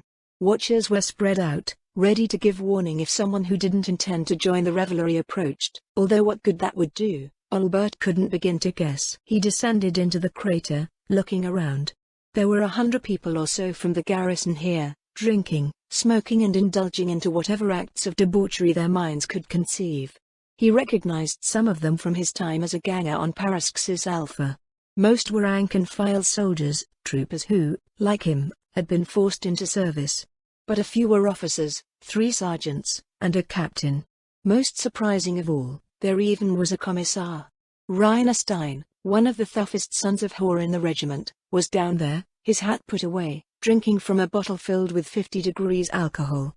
There was a great fire at the crater's center, made of barrels of promethium that had been stolen from the garrison. Pieces of meat, the local life forms, considered unfit for consumption because of the narcotic properties of their flesh, were being roasted over the flames. The smell made Albert salivate in anticipation. It had been too long since he had had a true, real meal. "Well," said Albert to his guide, a smirk on his lips, "I think I am going to sit in there just fine." Plus 3 days before the Forsaken Sun's planet fall on Paraxis Beta++. The knife was beautiful. In the hands of the leader of the gathering, its serrated blade caught the light of the stars and shone like a little sun, a shifting radiance that was purple then blue, then black. Its pommel was a perfectly spherical black stone engraved with purple gems that formed a symbol that burned the eyes of those who looked upon it for a time, before their vision adjusted and they saw the beauty of it. The first time Albert had seen it, it had taken 3 minutes before he had been able to speak again, such had been the sensation it had caused him. They had found the knife in the desert. 10 days before, the warp storm above their heads had struck a portion of the land that had been unexplored since the conquest of the planet, and the ruins of something that could only be a temple had been exposed. The commanders had declared the ruins a moral threat and forbidden all units to go anywhere in a radius of 50 kilometers from it. Not that it had posed any problem, since the ruin was literally in the middle of nowhere. Albert and several others had had visions of the ruins in their dreams. They had seen that within it lurked a great power, the promise of things they couldn't imagine. So they had gone out in the dark, and went to find what it was that called to them. They had seen things that looked like they belonged to the dreams Albert had had before he had changed. In these depths, they had discovered what it was that had stirred them from their lethargic lives and driven them to search for more. They had found scriptures centuries old, depicting the divinity that the Xenos who had once ruled this world had worshipped, and the dark beings that served it. Albert and the others had recognized the creatures. Those were the same they had seen in their dreams, in the plane of pleasure and pain. They had discovered the tenets of the old faith, and found that it was the same they had unknowingly begun to follow since they had started to gather in the crater, against the regulations. They had slept into the ruins, and dreamed. They had seen the truth of the galaxy, the lies of the Emperor, who had claimed there were no gods in the universe, had been exposed. They had seen the powers at work behind the fabric of reality, the dark gods who demanded worship and offered power and blessings in return. They knew now of the Dark Prince, the profligate one, to whom this world had belonged since long before the false emperor, the epithet seemed perfectly appropriate now, had set out to conquer the stars. They saw how Horus Lupercal had been illuminated to the primordial truth, and how he had led half his brothers and their legions against his father, who had chosen to deprive mankind of its rightful place as the supreme species so that he may continue his tyrannic rule forever. But Albert and the others knew the truth, now. They knew that the warp storm was a sign of the gods, an opportunity offered to prove their value, to embrace the true path of mankind by dedicating themselves to the powers of chaos. Not all were able to bear these revelations. Of the 11 that had entered the ruins, only 6 emerged, carrying with them the blade they had found at the core of the temple. They had brought it with them to the gatherings, and spread the word of the Dark Prince amongst those who attended. The teachings of the profligate one had spread like wildfire, and the captain had arranged to cover their absence from their posts. The visions had spread, too, and now, it was time to act. They could all feel it, something was coming. It pulsed at the back of their minds, like the waves caused by a mighty ship's journey. The chosen of the dark gods were coming, and they would have to prove themselves worthy. 5 of the cultists, for that was what they were now, with the purging of the last ones who had been too afraid to walk the path of the primordial truth, were kneeling before the priestess, naked above the waist. They were willingly offering their throats, ready to be killed so that the alien blade could be reawakened from its long sleep. The leader of the ceremony was one of the women who had come with Albert to the temple, wearing a long dress of patchwork tissue whose colors would have made a human who hadn't been illuminated nauseous. One by one, she used the blade to cut the throats of the sacrifice. Every time, as their lifeblood flowed on the soil, the victims died with a satisfied smile on their face, and the blade shone a little brighter. With each ritual murder, Albert, who stood near the priestess, could feel the warp's hunger growing, its desire to tear the limits of reality and invade the materium only increasing as it was fed the lives of those who had dedicated themselves to its glory. The 5 sacrifices died, yet Albert felt that the ceremony wasn't complete. He could see that the priestess felt it too.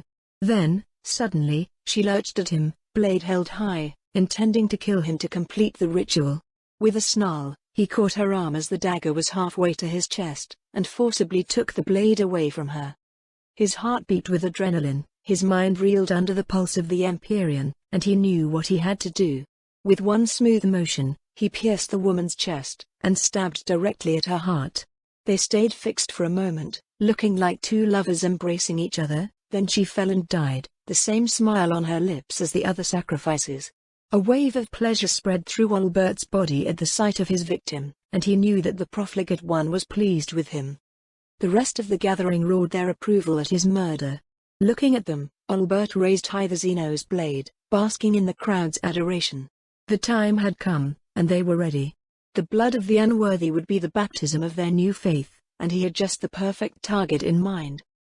Plus 2 hours and 42 minutes before the Forsaken Sun's planet fall on Paraxis Beta Plus. As Albert marched to join up with his allies, his work on the colonel's corpse complete, alarms began to ring across the garrison.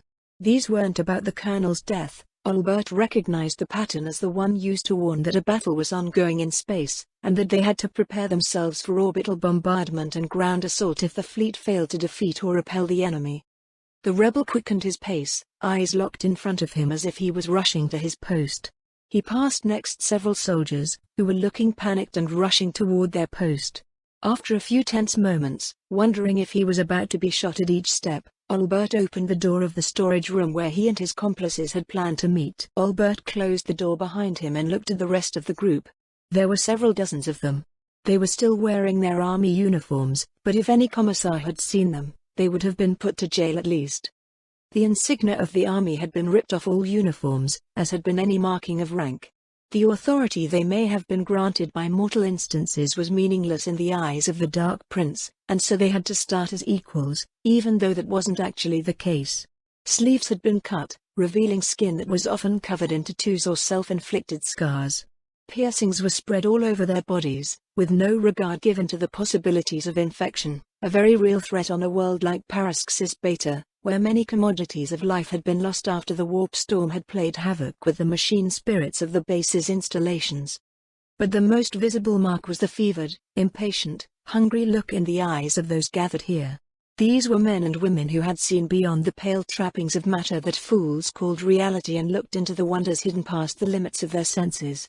They had embraced the teachings of the Profligate One, and they had been rewarded with such sensations that many had lost their minds or their lives, their mortal forms unable to bear the beauty of the Empyrean. Even those who had survived and retained enough of themselves as to be able to return to the bases had been changed, warped by what they had experienced. They were the chosen of the Dark Prince, and they knew it and reveled in that knowledge. They, too, knew what the alarms meant.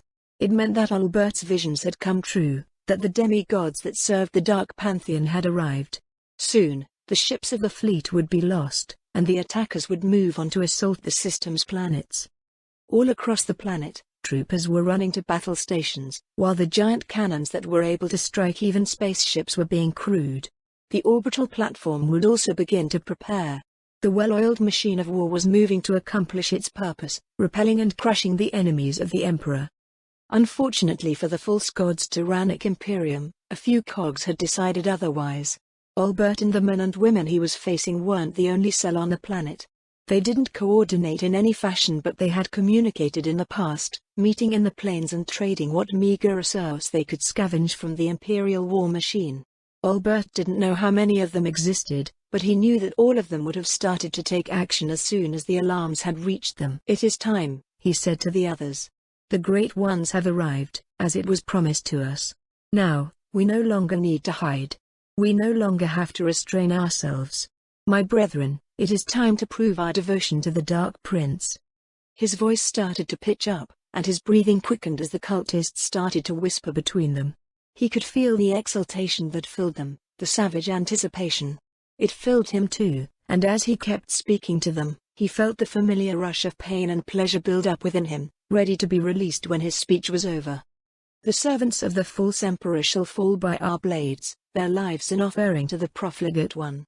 We shall revel in their death and pitiful struggles against the inevitable. Let the screams of the weak and bland be the proof of our devotion. Let our own death be a passage to his realm, where endless felicity awaits those who are faithful. In the name of Slanch, let nothing stand in our way."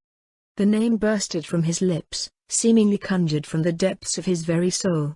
He had never heard it before, in dream or awake, but it seemed right, somehow. He knew that this was the name of his master, the dark god of pleasure and pain that had sent his minion to Albert to show the man the way to true freedom and joy. The moment he spoke, the feeling that had built up within him reached its peak, and as the rest of the coven began to howl and sing their praises to the Dark Prince, the beatific sensation spread once more through Albert's body and soul, stronger than it had ever been. A torrent of images flashed in his mind. He saw entire worlds inhabited by billions be reduced to graveyards of bone and dust to sate the thirst of a newborn god, heard the screams of despair and terror of an entire race as their excesses gave life to their own damnation, and felt the very fabric of reality tear apart forever under the pressure of Slanch's birth. For the briefest moment, Albert knew how it felt to be a god. Then the moment was gone, and he felt more empty than ever. But he knew how to feel alive again.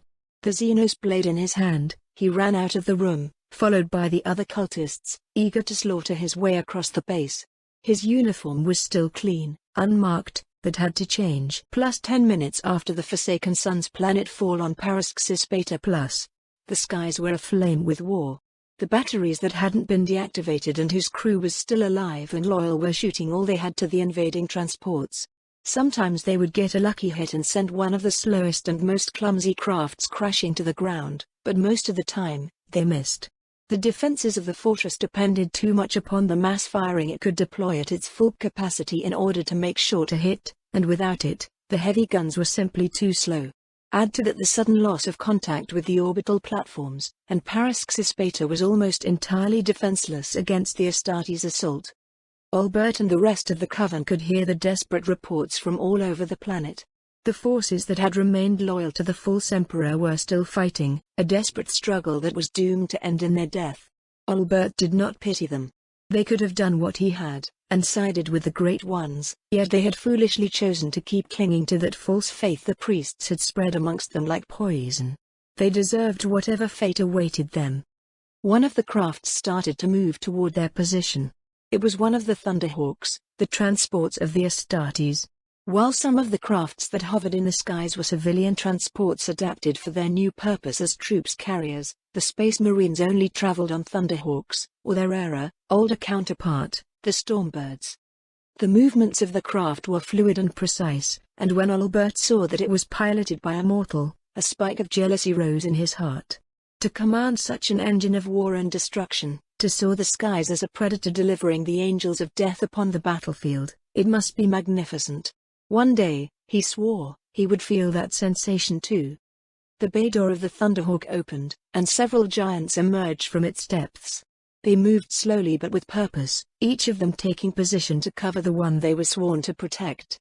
Once all of the bodyguards had taken position, the Astartes Albert had seen in his dreams walked out of the craft and stopped before the cultists. Albert kneeled before the towering giant. The demigod was clad in what he knew to be a Terminator armor, his head without helmet yet protected from the shots that still fled around them. Even here, the battle wasn't over yet. Still, with more and more crafts delivering their lethal payloads upon the field, it wouldn't be long before the loyal soldiers were wiped out. But he was different. He had made his choice and helped the inevitable victory of the Great Ones, and he had been rewarded for it. Now, as the being in his dreams had promised, he would be granted the ultimate reward. "Lord Archon," he whispered. "Awakened One. Lord of the Forsaken Sons.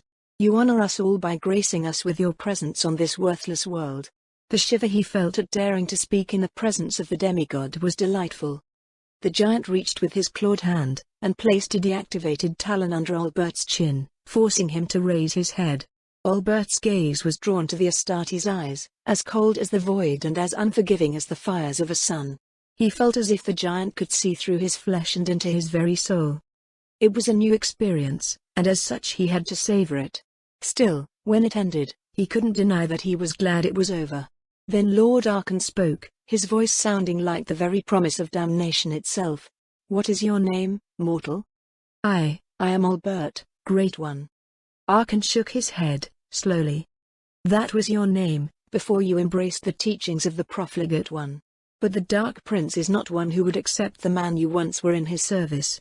You require a new name, if Slunch is to keep favoring you." "A new name, Great One?" asked Albert, his voice hesitating at the unexpected order. "Yes," answered Archon. "You bear his mark, after all. I can feel it. It permeates this whole planet, the echoes of a dead race carrying his whispers to all who would hear them. There are few who can receive his blessing and live for long, even amongst the legions, but perhaps you will be able to avoid that fate. Think about it, and choose a new name quickly. Albert is dead, and those who are nameless do not endure for long under the gaze of the gods." The man who was no longer Albert bowed his head even further in sign of his acceptance of the giant's command. Archon gestured toward the Thunderhawk behind him. The pilot took off, no doubt returning to orbit, where he would wait for his master to call him again. Then the Astartes commander looked at the cultists behind their nameless leader, and a twisted smile formed on his lips. "Come, then, chosen of the dark gods. Let us finish the purge of this miserable fortress." And so the Awakened One led his bodyguards and the mortal traitors whose actions had doomed the base to battle against the forces that still hold their positions, knowing full well that they were doomed yet determined to stand until the end. Plus 32 hours after the Forsaken Sun's planetfall on Paraxis Beta Plus. Several ships were orbiting around Paraxis Beta, those that had been captured during the initial engagement with the system's fleet, and the one that had brought the Space Marines. It was in the latter that the man that had once been called Albert had been brought when the transport had finally arrived to pick him and the dozen survivors of his group up. The battle that had followed the arrival of the Awakened One on the base had been, despite the absolute absence of doubt concerning the outcome, costly. While the Terminators had been protected against the weapons gathered by the remaining Loyalists, that hadn't been the case for the cultists, and the nameless man had lost most of his group to their las guns before the last of them had been finally killed. Of course, almost all of these deaths could have been avoided if the rebels had worked with anything resembling their former discipline, but then what would have been the point of rebelling at all? Battle was but another opportunity to experience new sensations, and if one was to meet death while communing with the Dark Prince, well, it was a worthy death. But he hadn't been worried about that happening to him. The Awakened One had confirmed the words of the demon. He was marked by the Profligate One, the Prince of Excess, the Lord and Master of the wonderful plains of agony and ecstasy he had seen in his dreams. He wouldn't die yet, and if he had his way, he would never die. He knew that was possible, that eternal life was a very real, if minute possibility.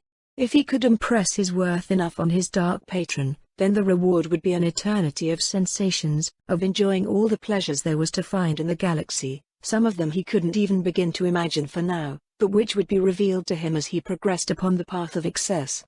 And now, he was about to take the next step on that glorious path.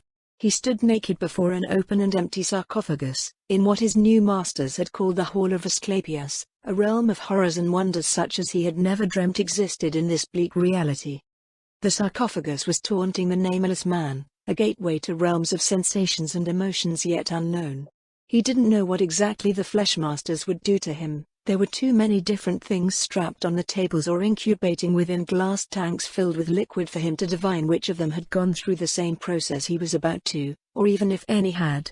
The demigods who reigned in this madhouse were clearly pursuing 100 projects at once, with failure and success not really mattering to them as long as they gained more forbidden knowledge from each of them. The only thing certain was that he would experiment many things he never had before it was over, and he almost couldn't hold his impatience at the thought of how many times he would taste ecstasy before emerging again. Truly, his gift from the Dark Prince was a blessing beyond compare. One of the lords at the hall was attending to the machine, imputing the last data he had obtained from studying the man who had been chosen for the transformation the device could perform. The Fleshmaster was called Melkor, and had once been an apothecary of the Emperor's children. The nameless man could feel the touch of the Dark Prince on him, and it was stronger and purer than the one he had been granted himself. A pang of jealousy spread through him, causing yet another rush of pleasure that faded all too quickly.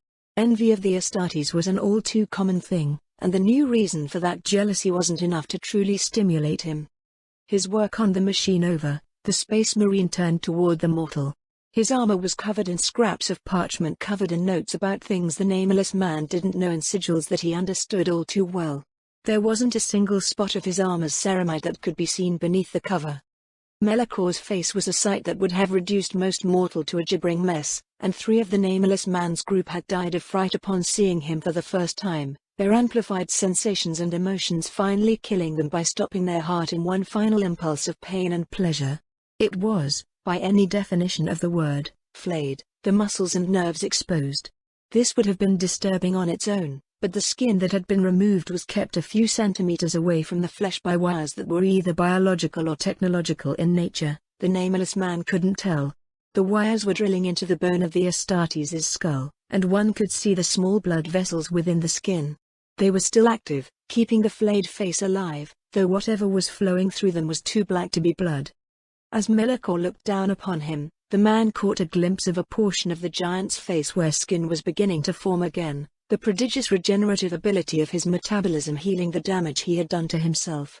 With a shiver, the nameless man realized that the Fleshmaster probably had to flay himself anew every few days to maintain his horrible but glorious appearance.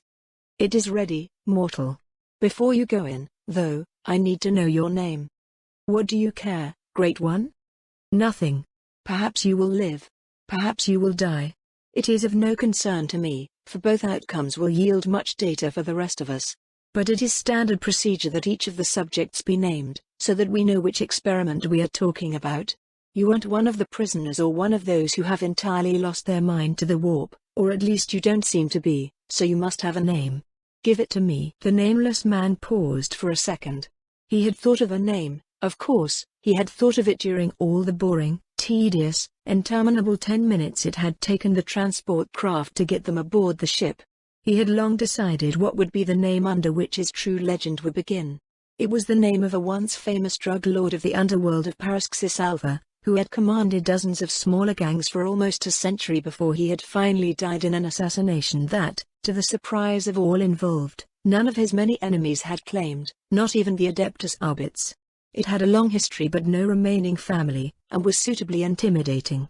Besides, taking the name of the man he had killed himself after having been wronged in one of the many drug deals he had been part of would probably bring him the favor of the Dark Prince.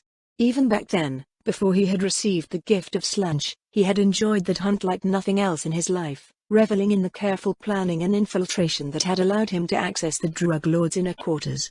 But it seemed to him that such a thing, the naming of future champion of the Prince of Excess, should have suitable drama to it.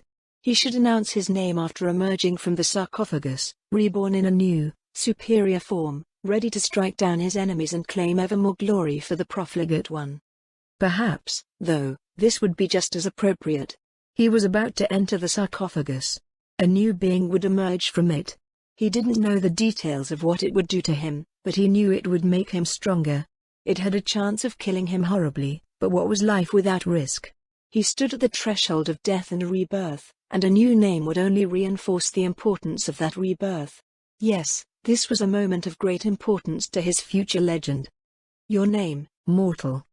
The traitor soldier looked at the agent of the Dark Prince that stood in front of him, and for the briefest of moments he thought he could see the endless possibilities that the being would open for him, if he was strong enough to endure whatever horrors the Fleshmaster and his colleagues were going to do to his body while he laid in the sarcophagus. It was glorious and magnificent, and it would be his, no matter how much he had to suffer for it. Then the moment passed, and he answered, his voice devoid of any doubt. My name is Mikhail, Great One. Mikhail Kashinenko. Upon the surface of the moon, great domes of plastiglass and force fields enclosed small bubbles of breathable air. The artificial atmospheres and gravity were maintained by complex engines the size of Titans, and gleaming, towering structures rose within the confines of Paraxis Alpha's pristine moon. Grand palaces had been built there by the artisans of the planet below, to host the elites of a prosperous world when they desired a moment of tranquility, away from the tumult of existence and the weight of their many responsibilities. Museums received the expositions of artists whose star was in the ascendant, and vast halls were dedicated to the works of the Remembrancers. The Ultramarines had been one of the first legions to accept them at their side, even to encourage their presence, long before they were tasked with such a task by Malkador and his Council of Terror, who had accompanied the 1027th Expeditionary Fleet when it had come to Paraxis. Vast amphitheaters hosted great performances of newly written dramas and those rare ones who had endured the long night. The biodomes were connected to each other by long underground tunnels, and each was its own independent ecosystem. They were a testament to mankind's ability for making its home into even the most hostile conditions, and had taken 10 years for the system's Adeptus Mechanicus to complete. The moon's colonization had been something of a side project, as most of Mars' disciples preferred to focus their minds on the construction of the orbital docks around Paraxis Beta, an endeavor much more rational and practical in their cold, logical minds, but the commanders of the expeditionary fleet had decided otherwise. The people of Paraxis, too long under the yoke of alien tyranny, needed a reminder of mankind's might, one that they would be able to always see and that would stoke the fire of their conviction into the Imperium of Man. And thus, the moon's palace of glass had been built. Once the work was done, only a few dozens adepts remained on the moon, keeping the engines running and their machine spirits happy with ritualistic devotion. Most of the time, these hooded figures remained outside of the biodomes, their efforts focused on the machines standing against their walls, in the cold, thin, unbreathable air of the moon, the product of attempts at more complete terraformation that were still underway, but had been deemed unimportant enough that no real means had been given to their completion. The tech priest's work remained unseen, though vital to the moon station's continued existence. One figure, however, was known to all who had ever walked upon the satellite. He worked day and night, never stopping. He was called the gardener, and was responsible for the floral magnificence of what most people called, quite simply, the grove. The grove was one of the smallest biodome, only 2 kilometers broad in diameter, but it was also one of the most visited, though entrances were strictly regulated, as oxygen consumption had to be kept as low as possible to preserve it. Within it, hundreds of different species of flowers and trees were carefully cultivated, ordered in patterns that made one want to weep upon beholding them. To walk down the myriad paths of the grove was to be lost amongst a profusion of life and beauty, of colors and forms that were perfectly in harmony yet ever-changing as the plants grew and withered, only for their seeds to grow again from the fertile soil. There was a deep, undeniable feeling of peace in the gardener's work. It was the source of no small wonder how one of the followers of the machine god, who were generally not known for their aesthetic sense, could have created such beauty. Typical worlds placed under their authority were a nightmare of industrial exploitation and pollution barely kept under what even the augmented minions of the Adeptus Mechanicus would find dangerous. The priests of Mars didn't see beauty in anything but the order of machinery and the technological wonders they were capable of creating. This made the gardener all the more strangely fascinating to the Palace of Glass's visitors. To a common observer, the gardener appeared to be little different from any tech priest. He was taller than most men, and wore the red robes of his ilk, his face perpetually kept hidden in a hood, with twin points of green light glowing within. Mechadendrites rose from his back, carefully measuring, plucking, and sometimes even stroking the delicate flowers as if they were pets, while his main hands, that had long been replaced with augmentics, along with the entirety of his arms, held the typical tools of his work. If anything, his robes were tattered and dirty, and rumor had it that he was actually a servitor who wore the robe to hide his condition in order to avoid disturbing the visitors, and had been programmed to somehow possess a sense of beauty that would have put many artists to shame. The truth, as ever, was far more complex. The gardener had once been known as Archmagus Biologus Farad. Born on the holy soil of Mars herself, he had quickly, relatively to the way the Mechanicum measured such things, risen through the ranks, and joined the Great Crusade as an expert on Xenos biology and bioweapons of all kinds. For decades, his advice had helped the armies of the Emperor to face whatever horrors they met amidst the stars, from the poisoned waters of Linusia to the nanoplague of the techno-heretics of Madurtix III. By the time the 1027th Expeditionary Fleet had reached the Paraxis system, Farad had been one of the most influential members of his command council, his advice heeded even by the proud Astartes that directed it. Then, during the battle for control of Paraxisian space, his ship, the Mars Apostle, had been boarded by Xenos forces. His Skitarii forces had fought hard, and many of the aliens had fallen, but ultimately they had reached his command deck. The Archmagus had fought hard too, and by the time the Ultramarines had arrived to rescue the ship, he had been laying atop a pile of Xenos corpses, victorious even if fallen. Farad's wound had been grievous. What remained of his human brain had been badly damaged, and the cogitators that were part of his nervous system had been disconnected from each other by some kind of techno-sorcery that no adept of the Mechanicum could identify. Such was the state of the bodies those the Archmagus had defeated. Even after his external wounds were tended, his augmentics repaired, he still stayed in a coma, unable to wake up as his mind painstakingly processed what had happened to it through broken cogitators and bruised grey matter. It had been deemed too dangerous to replace the mechanical parts of his brain, and so the Archmagus had been left behind by the Expeditionary Fleet. A weakened mind couldn't be brought through the warp. There was too much risk that Farad would be used as a conduit for one of the abominations that dwelled there. Some had whispered that the Archmagus had been left behind because of political bickering amongst his fellow tech priests, but these rumors had quickly been dismissed as groundless, for the Adeptus Mechanicus was well known to be above such petty disputes. Farad's prone body had been laid to rest on the moon, amidst the beginnings of the Palace of Glass construction, in the care of the adepts that would remain behind to help the integration of the Paraxis system into the Imperium. Soon, something that had looked suspiciously like a shrine had formed around his body, where tech priests would come to pay their respect to the fallen Archmagus. Then, several years after the fleet's departure, Farad had stood up and left his shrine. Not heeding his colleagues' calls, he had walked across the palace randomly, before arriving to one of the domes that was scheduled for transformation into a garden.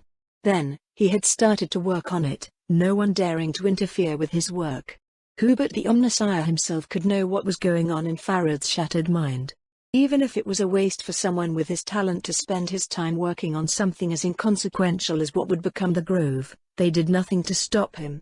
The adepts had quietly dismantled the shrine they had built to Farad, and left him to his own devices. Years had passed, and turned into decades. Tech priests' assignments had changed, and soon no one on Paraxis Alpha's moon remembered the true identity of the being called the Gardener. Few of the God Machine's disciples stationed there even knew of his existence. They had just been told that they shouldn't interfere with what was going on in the Grove, and not inquire about the causes of that interdiction.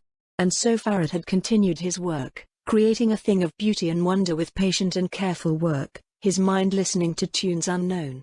Perhaps he had even been happy during that time, who could tell? Now though, things had changed. The Palace of Glass, once merely a sight on the moon amidst a sea of stars, was now the only thing the people of Paraxis Alpha could see in the night sky that wasn't a threat to their very sanity. The moon hung over in the middle of the warp storm, and to look at the face that was visible from the ground was to put one's very soul to risk, as the creatures of the Empyrean swarmed at the edges of one's vision, eager to reach an unfortunate being's flesh and blood. The skies were filled with the color of blood and madness and the blurred images of fanged maws and leering skulls. During daytime, the light of the sun reached the planet still, but it was weakened and pale, despite instruments still indicating it possessed the same intensity as before.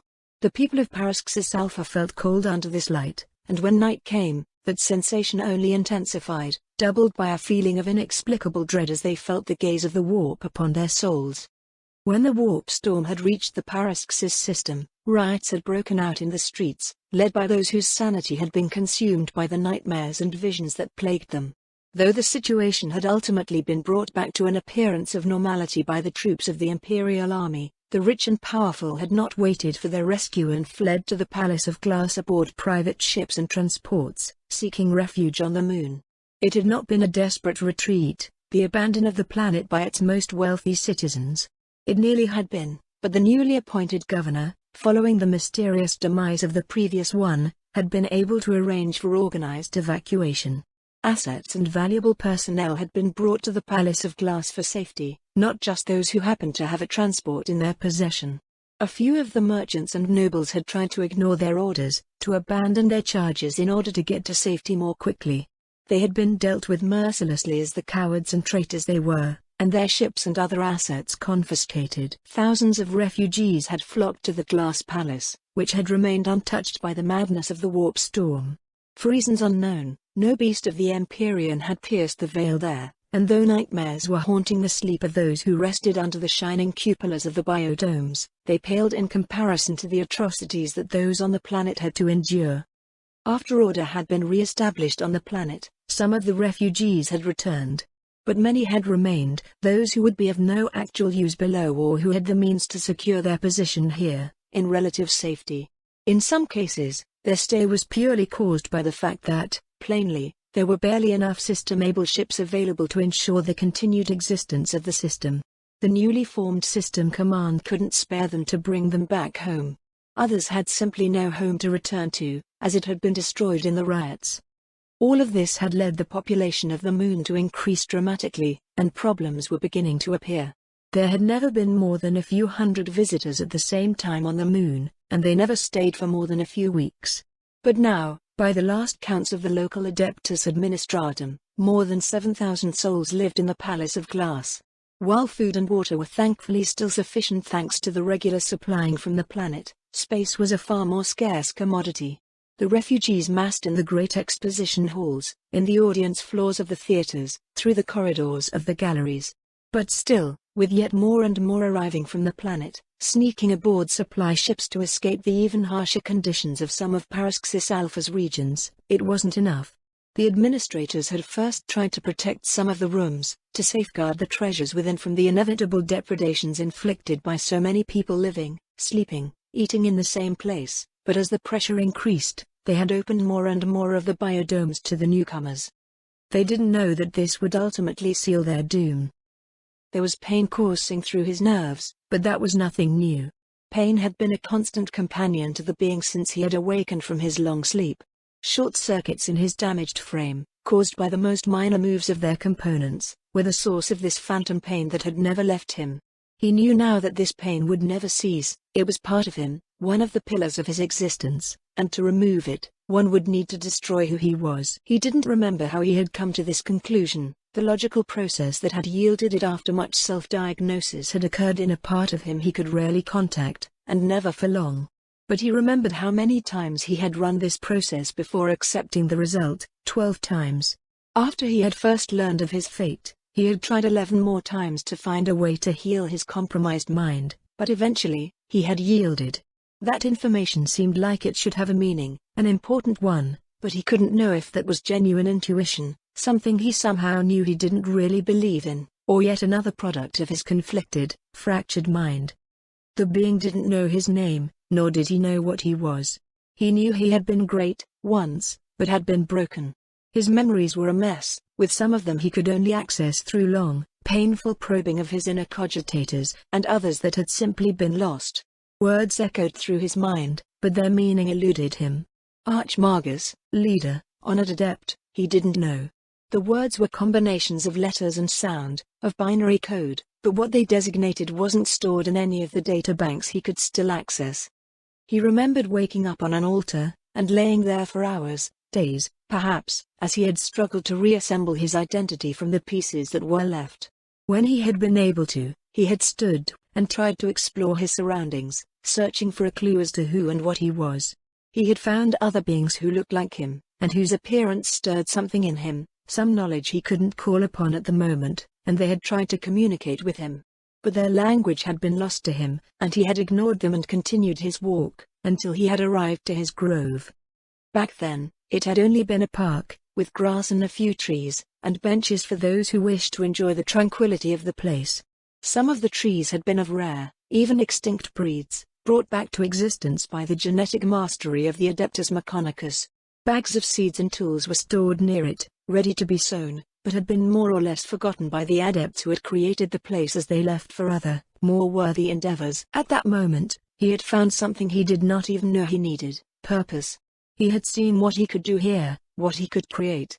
Mathematical equations describing the water, light and nutrients needed for the optimal growth of plants, schematics and plans depicting the combinations of flowers and trees that would make this place the most beautiful, and projections of the effects each plant's pheromones would have on the brain of the visitors had bloomed in his mind. The knowledge he had once possessed was, by some quirk of fate and the damage that had been done to him, only accessible when turned toward gardening of all things. It would have looked ridiculous to any disciple of the God Machine, perhaps even blasphemous, and some who had seen what Farad had been reduced to had indeed expressed that opinion, but the circumstances and extent of Farad's wounds could justify a lot of things. Working for decades in the grove, the gardener had found peace. While he was caring for the myriad lifeforms in the biodome, he didn't doubt himself, nor did he fear that he would never find out who he was again. He had more or less abandoned any notion of discovering it at this point, and was content with simply continuing his work. But then, his work had become threatened. More and more visitors had come to his grove, not just walking the paths he left amidst his creations to contemplate the results of his labors. That, he didn't mind at all. Indeed, he felt some sort of pride at having his work being admired thus, but actually staying here, consuming oxygen, placing sleeping bags on the paths and dropping their waste amongst the plants. The gardener had adapted to their presence. He had modified the grove, condemning some of his work to death in order to make place for the intruders so that the rest of his children, as he had come to think of the plants of the grove over the decades, would be able to survive. But it wasn't enough.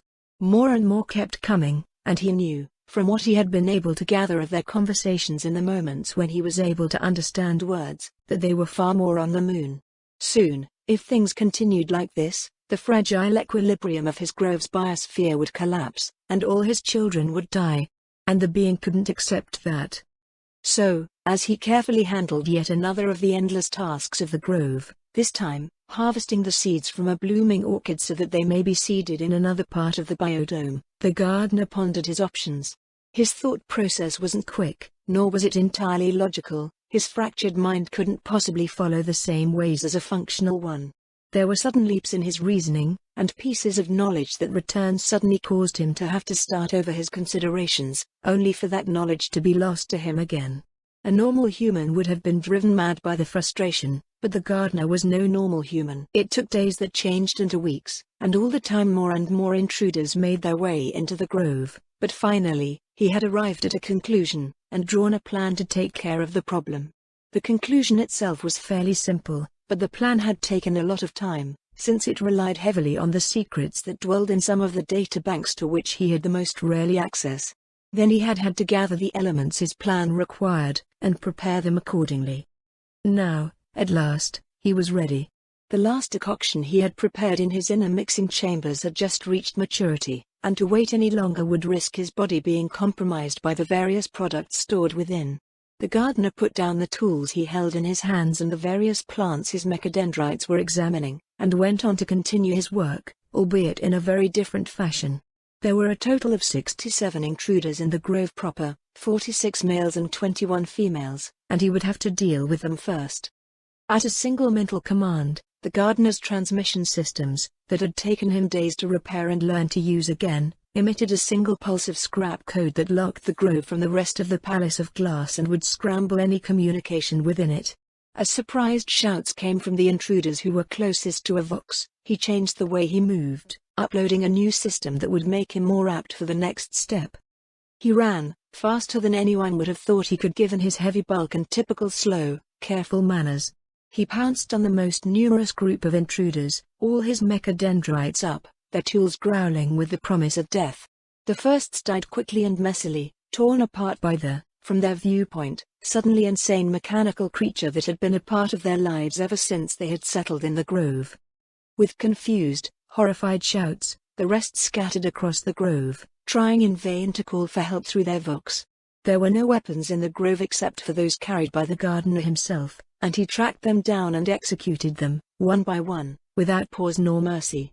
When the last of the intruders was dead, he put their corpses into one of the compost vaults, where they would decay and provide nutrients for his children, some paltry way to atone for the damage they had done during their sojourn. The grove had been purged, but it was still in danger. There was no doubt in the gardener's fractured mind that the moment communications had been lost, someone outside had raised some kind of alarm. The gate was resilient, but it would eventually give way, or the outsiders would send people across the plane surface of the moon in isolated suits, and they would reach his children again. He had to take more definitive measures, and this was what the decoctions were for. Adept Tylish Lesbros wasn't a violent man. The small, thin secretary had been born and grown on Paraxis Alpha, and had joined the Adeptus Administratum at a very young age. He had quietly marched his way up the hierarchy, until he had been able to obtain a post at the Palace of Glass. He knew he would never have had a chance of going there otherwise, and the chances he had had to walk through it on occasion more than made up for the years of tedious bureaucracy down on the planet. In all of his life, not once had he given to anger, not even when faced with some of the more infuriating aspects of a governing system that spanned entire worlds, a thing that was told in an half-joke to be able to enrage even the Space Marines themselves. And yet, at this very moment, he felt the crushing desire to kill someone, anyone, for what he was going through. His job at the Palace of Glass had been easy, before the warp storm had arrived. Welcome all visitors, check their identities, ensure they know the rules. Even the Great Heresy had changed little, except for making the controls stricter. But the warp storm had done what even the arch-betrayer couldn't. Hundreds of refugees had flocked his precious palace, and his superiors on the planet had either died in the riots or were just too overworked themselves to send any aid to him. He had to organize the whole mess himself, with just a few more adepts and the maintenance servitors under his command. Ensuring that everyone got food and water on time was his responsibility now, and the stress and unceasing complaints were starting to weigh heavily on his nerves. And now, this. They had lost contact with the grove. The door was sealed, even his own codes were unable to unlock it, and nothing they had could cut through it. There was something going on behind that door, he was sure of that, and that he had not the slightest clue as to what that something was irked him to no end. He knew he was losing his temper, but at that point, he didn't care. He was standing in front of the door, at the one end of the tunnel that ended up in an art gallery. There were servitors connected to the obstructions machine spirit, sending it the protocols that normally should have opened it. Already, people around him were beginning to whisper that something had gone wrong. They were right, of course, but if he let fear spread amongst them, who knew what could happen? Throne of Terror, he would not let a riot break out in the Palace of Glass. Then the door opened. There was an hiss of pressurized air, and the heavy panel turned on its hinges, revealing. Was that the gardener? What was the old construct doing out of the grove? And what was that container in his metal hand? Adept Tylish Lesbros saw the container drop and break. He saw the greenish liquid within spread on the floor. He smelt it, too. It smelt like decay and rot, like death and infestation. Then he saw nothing, as his eyes suddenly melted. The gardener walked back to his domain, ignoring the first screams of agony and horror rising behind him. He did not need to see the result of his actions, The patterns by which the disease would spread across the Palace of Glass were known to him, calculated before he had even started to prepare the plague itself. He locked the heavy, void-sealed gate behind him, and advanced, once more secure in the knowledge that his grove was safe from all that could threaten it. As he strolled down the paths he had created, one of his senses detected that an especially rare and difficult-to-cultivate flower was about to bloom. The gardener walked toward it, and beheld the spectacle, a pure blue rose the color of sapphire. Gene-crafted centuries ago, during the dark age of technology, the blue roses had been the realization of a dream, a myth of old terror made reality by the will of some techno-wizard with too much free time on his hands. They were incredibly rare and difficult to breed, and the gardener still didn't know how exactly such a rare specimen had arrived on the moon. In truth, the seeds had been one of the personal treasures of Archmagus biologist Farad, collected amidst the ruins of Mars itself and carefully stored for many years in the hope that he would one day be able to study the genetic wonders of the plant. It was beautiful. He looked at it, and for a moment his many mechanical limbs stopped their constant movement as the entirety of the gardener's attention focused on the small miracle taking place before him. Then, he felt something he knew he had felt before. It had happened once since he had first woken up, and it had heralded the beginning of his grove's trouble. It hadn't directly caused damage to it, but the consequences of it had been what had forced him to take action to protect his children. This time, it was lesser in intensity, yet somehow, he knew the consequences would be far worse. Had he still possessed his full capacities as Farad, the gardener would have recognized it as the re-entry of a massive ship from the warp into reality. Outside the Palace of Glass biodomes, the Sea of Souls roared with what a mortal mind could have felt as delightful anticipation. The Empyrean rippled with the impact of the Forsaken Sun's arrival, and the effects of it reached throughout all the Paraxis system. It reached the remnants of the plague, sealed within the gardener's inner compartment. The disease started to mutate as microscopic denizens of the warp found their way into its genetic code, turning it into something far more dangerous than it had previously been. The toxins tore their way through the steel of the gardener's body, and the demonic plague infected the first life form they found. The flower's color paled as the being held it in his hand. It went white, then gray, then black, then fell into thin dust, the grains passing through the being's mechanized hands. His senses registered the scent he had associated to putrefaction, but subtly different, as if the process of decomposition was somehow more complete, more absolute. The rest of the plant began to undergo the same transformation, and a few seconds later the entire bosquet was gone. The being jolted, as if struck by lightning. An alien sensation flowed through him, some part of him that he didn't have access to identified it as utter terror, and he looked around him. Wherever he looked, the myriads of plants and trees of his grove were dying, their delicate shapes turning into the black dust as their keeper watched in mute horror. He twitched uncontrollably, unable to process what was happening. New connections formed and were lost in his circuits as his random movements made cables touch each other for the briefest of moments before they were separated again. Bursts of meaningless data coursed through him alongside his panicked thoughts, and the persona he had built from the ruins of who he had been before threatened to fall apart. Then the final plants withered and died, revealing the panels of plastiglass that enclosed the biodome. Standing alone in the vast pool of black dust, the gardener's fractured psyche gave in under the weight of his loss, and finally shut down, refusing to face the atrocity of its existence any longer. But it wasn't over. Within the darkness that took him, the being that had once been Archmagus Farad was found by another being, an entity so vast and terrible none could look upon it without being consumed by its magnificence. The presence was, without any doubt, that of a god. It was filled with the essence of what once Farad had used to protect his grove, of what it had done to the threats, of what it had done to his beloved garden. It was an entity of putrefaction and ruin, of decay and death. But it was also a thing of rebirth, of endurance and resurrection. That entity reached out to his broken mind, and comforted him. It brought back together the fragments of his mind, each piece further corrupted by its touch, and put them side by side with loving, benevolent care. 12 pieces were thus reassembled, and then Farad was whole once more, though he was much different from all he had ever been. In the middle of the ruined grove, the cybernetic eyes of Farad the Reborn flickered alight with a green, sickly luminosity, and the gardener started his work anew.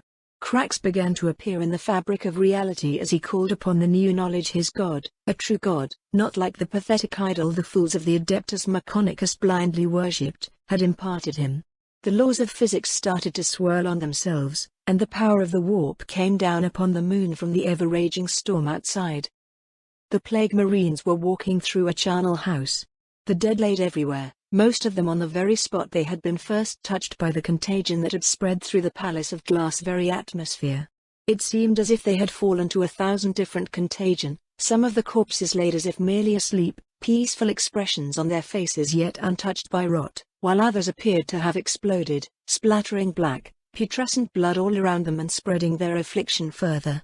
But despite the differences, it was clear to the corrupted Marines that the humans had died in a moment, perhaps even before their stupefied minds had the time to register the rot that had taken them. It could be seen in the pattern of the corpses. There hadn't been a rush toward the medical zones, nor desperate attempts to escape the propagation of the disease.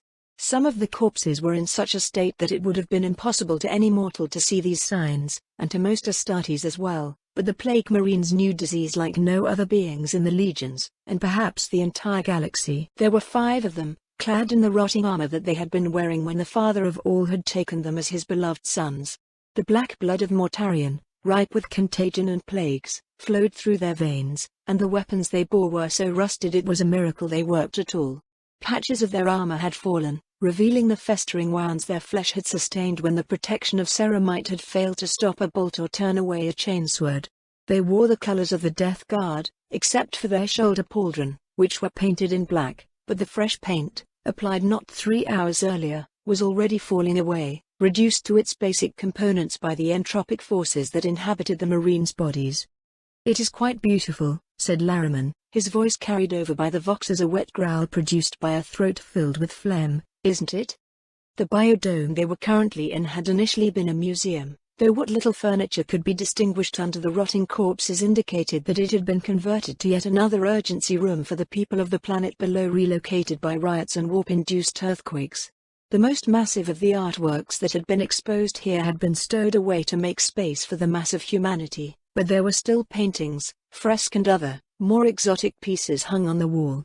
No doubt the appropriation of the museum for shelter had been hasty, and no time nor manpower had been wasted in moving the works that didn't take any valuable space.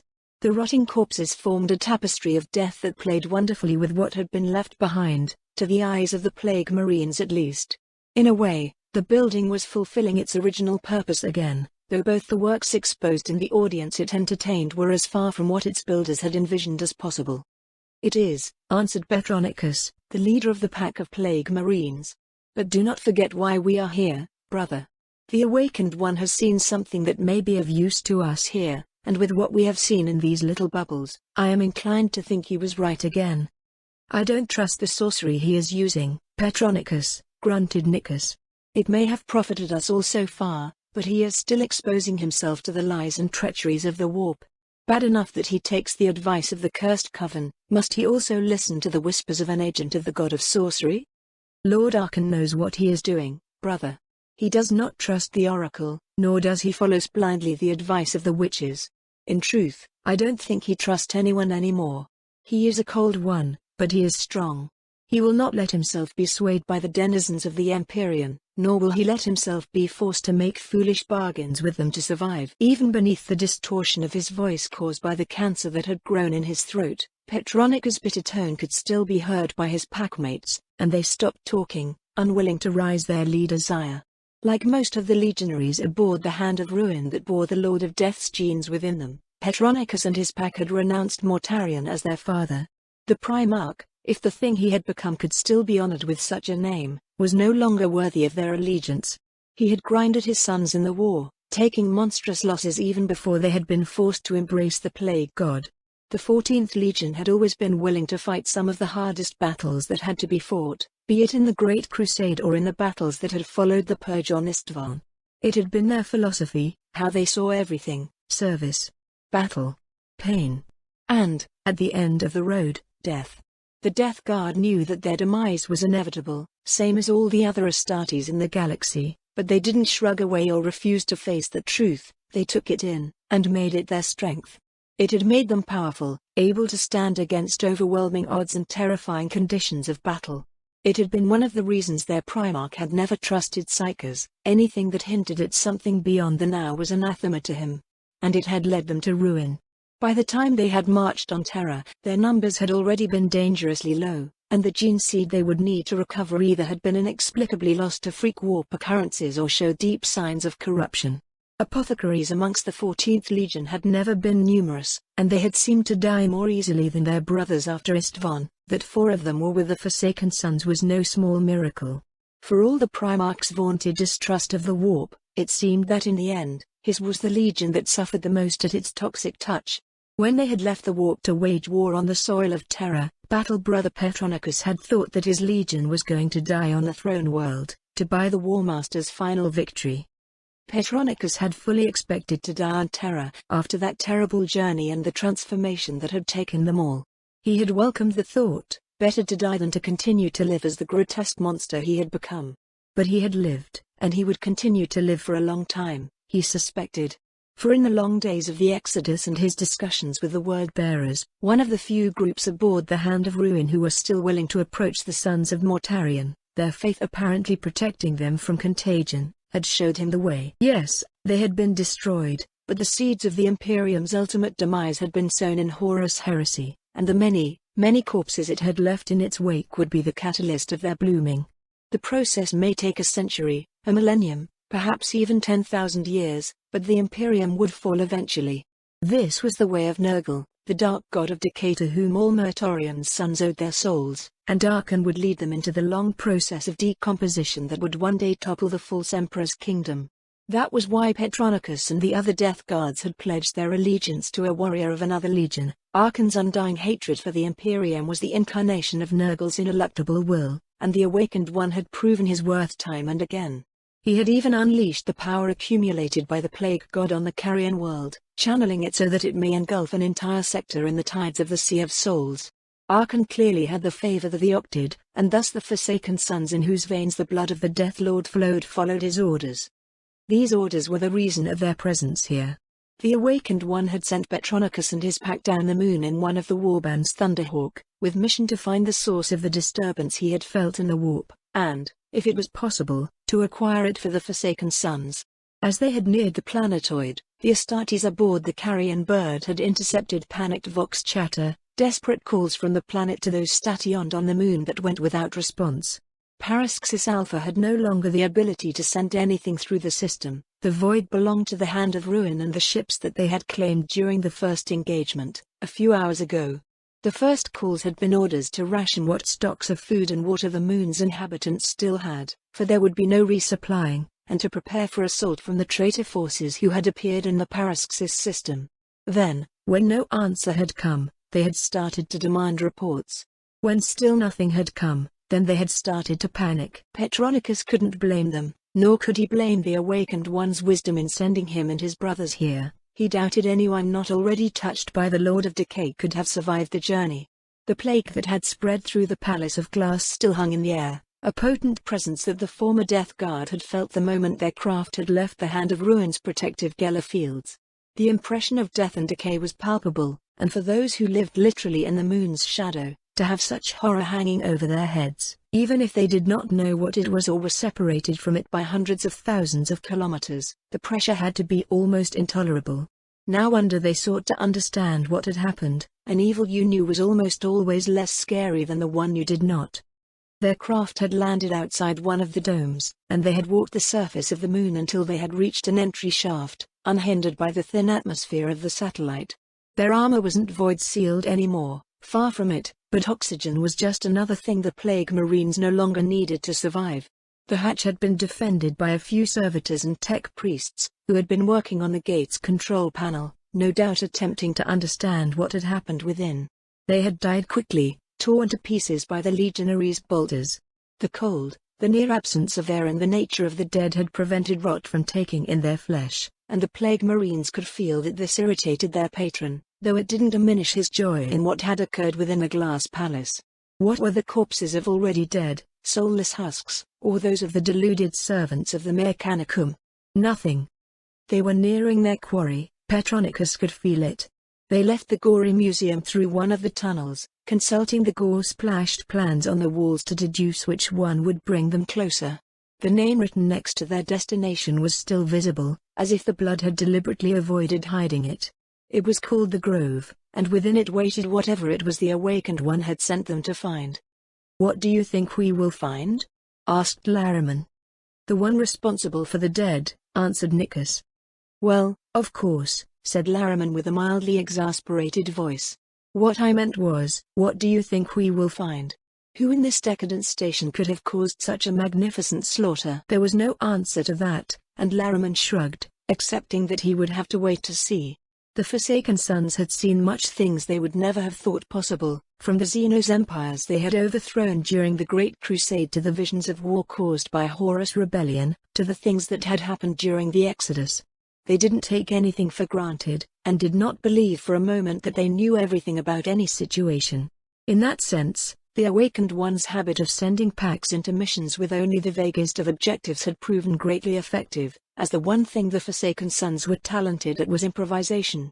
They still carried on the specializations of their respective legions, but all shared that new trait, gained through the trials of the Exodus. "Here we are," murmured Petronicus. "Let's get this done." The door before them was unlike those they had crossed before. While these had been pristine and in a perfect state of function, this one was rusted so much it was a wonder it still hung in place. Petronicus suspected that if he had punched it, he would have made an hole, and considering that this was a confinement door made of adamantium 20 centimeters thick and hermetically sealed, that spoke plenty of the power of decay that lurked behind. The pack leader pushed on the door, his brothers standing ready behind him, bolters aimed at the opening. The door creaked, resisting the pressure, then fell with a loud clang, revealing what laid on the other side. For a moment, Petronicus and his pack couldn't move, their brains trying to comprehend the sight before them. It was a garden of sorts. But the last time the Plague Marines had seen such a garden had been during their ill-fated journey to Terra, in the delirious visions of pestilence and death that had stricken them as their bodies fought against the diseases that coursed through their veins.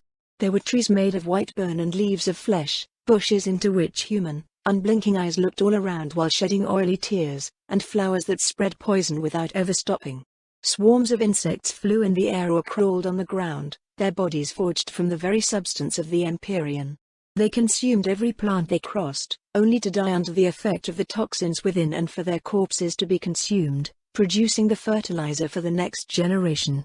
Small animals wandered at the periphery of one's sight, their rotten fur pierced by infected wounds that oozed pus onto the ground while they hunted for the rare pieces of vegetation that weren't a promise of immediate death. Above them, noted Petronicus, the sky was a pale green, with figures like eyes appearing and vanishing in a moment and arcs of lightning the color of dead skin. Wait. The sky? They were supposed to be in one of the biodomes of a moon station. How in the name of Grandfather Nurgle could he see the sky? "This isn't the Glass Palace anymore," murmured Lariman, his voice filled with awe. "This is, why, it looks like the Garden of Nurgle himself." Petronicus realized that, of course, he was right. The power of the warp was everywhere. Petronicus could feel it, a pulse on his mind that was not unlike a constant grating of his skull's inner side, combined with the instinctive knowledge that, no matter of much of the Empyrean his own form was now made of, this was not a place he was supposed to be. The dead outside had fallen mere hours ago, but this was obviously much, much older. Here, time and space were distorted, allowing for this impossible realm of insane, twisted life to be born and sustained. "We are no longer entirely into our reality," he declared. "Even the warp storm is more anchored in the materium than this place. Be prepared for anything. As far as we know, this garden is even more dangerous than the Hand of Ruin was during the Exodus." The Marines' advance slowed as they adopted a more careful formation, eyeing every corner of the seemingly endless space around them in search of threat. But nothing came at them. After an indefinite amount of time, this place was too far into the warp for such a notion to have any meaning. They stopped in their tracks and looked at each other for confirmation. They had all heard the same thing, mechanical noises. There was something nearby that was most probably what they were looking for. With a nod from Petronicus, they resumed their advance, weapons aimed at the noise's approximate direction. The sensors of their armor had long stopped to work, or at least to be reliable, and their own enhanced hearing had been lost to the various diseases that plagued them at about the same time. They arrived in a small clearing, surrounded by impossibly tall trees that they could have sworn weren't here a minute before. The trees were covered in rot, lichens and parasites that formed sigils on the wood that the Plague Marines recognized all too well. This was some kind of natural altar, a sanctuary dedicated to Nurgle, sacred even in comparison to the rest of this domain, and at the center of it, standing back turned to them, was a silhouette with several mechadendrites that dripped, bleeded, with fluids that didn't belong to any true machine. The creature's movement stopped. It put down whatever it had been working on, and turned to face its visitors. It looked as if it had once been a tech priest of some rank, but was now as twisted and corrupted as the Plague's Marines themselves had been. 3 green lights shone from beneath its hood, and an unceasing buzz rose from it, as did inarticulate voices that seemed to converse with each other in some parody of the binary language the Martian priests used to communicate with each other. When the creature spoke, its voice was filled with glee, as if the former Death Guards were old friends with whom it had finally been reunited after a long separation. "Greetings, fellow servants of the Plague Father. I am Farad the Reborn, and I am the one your master has sent you to find.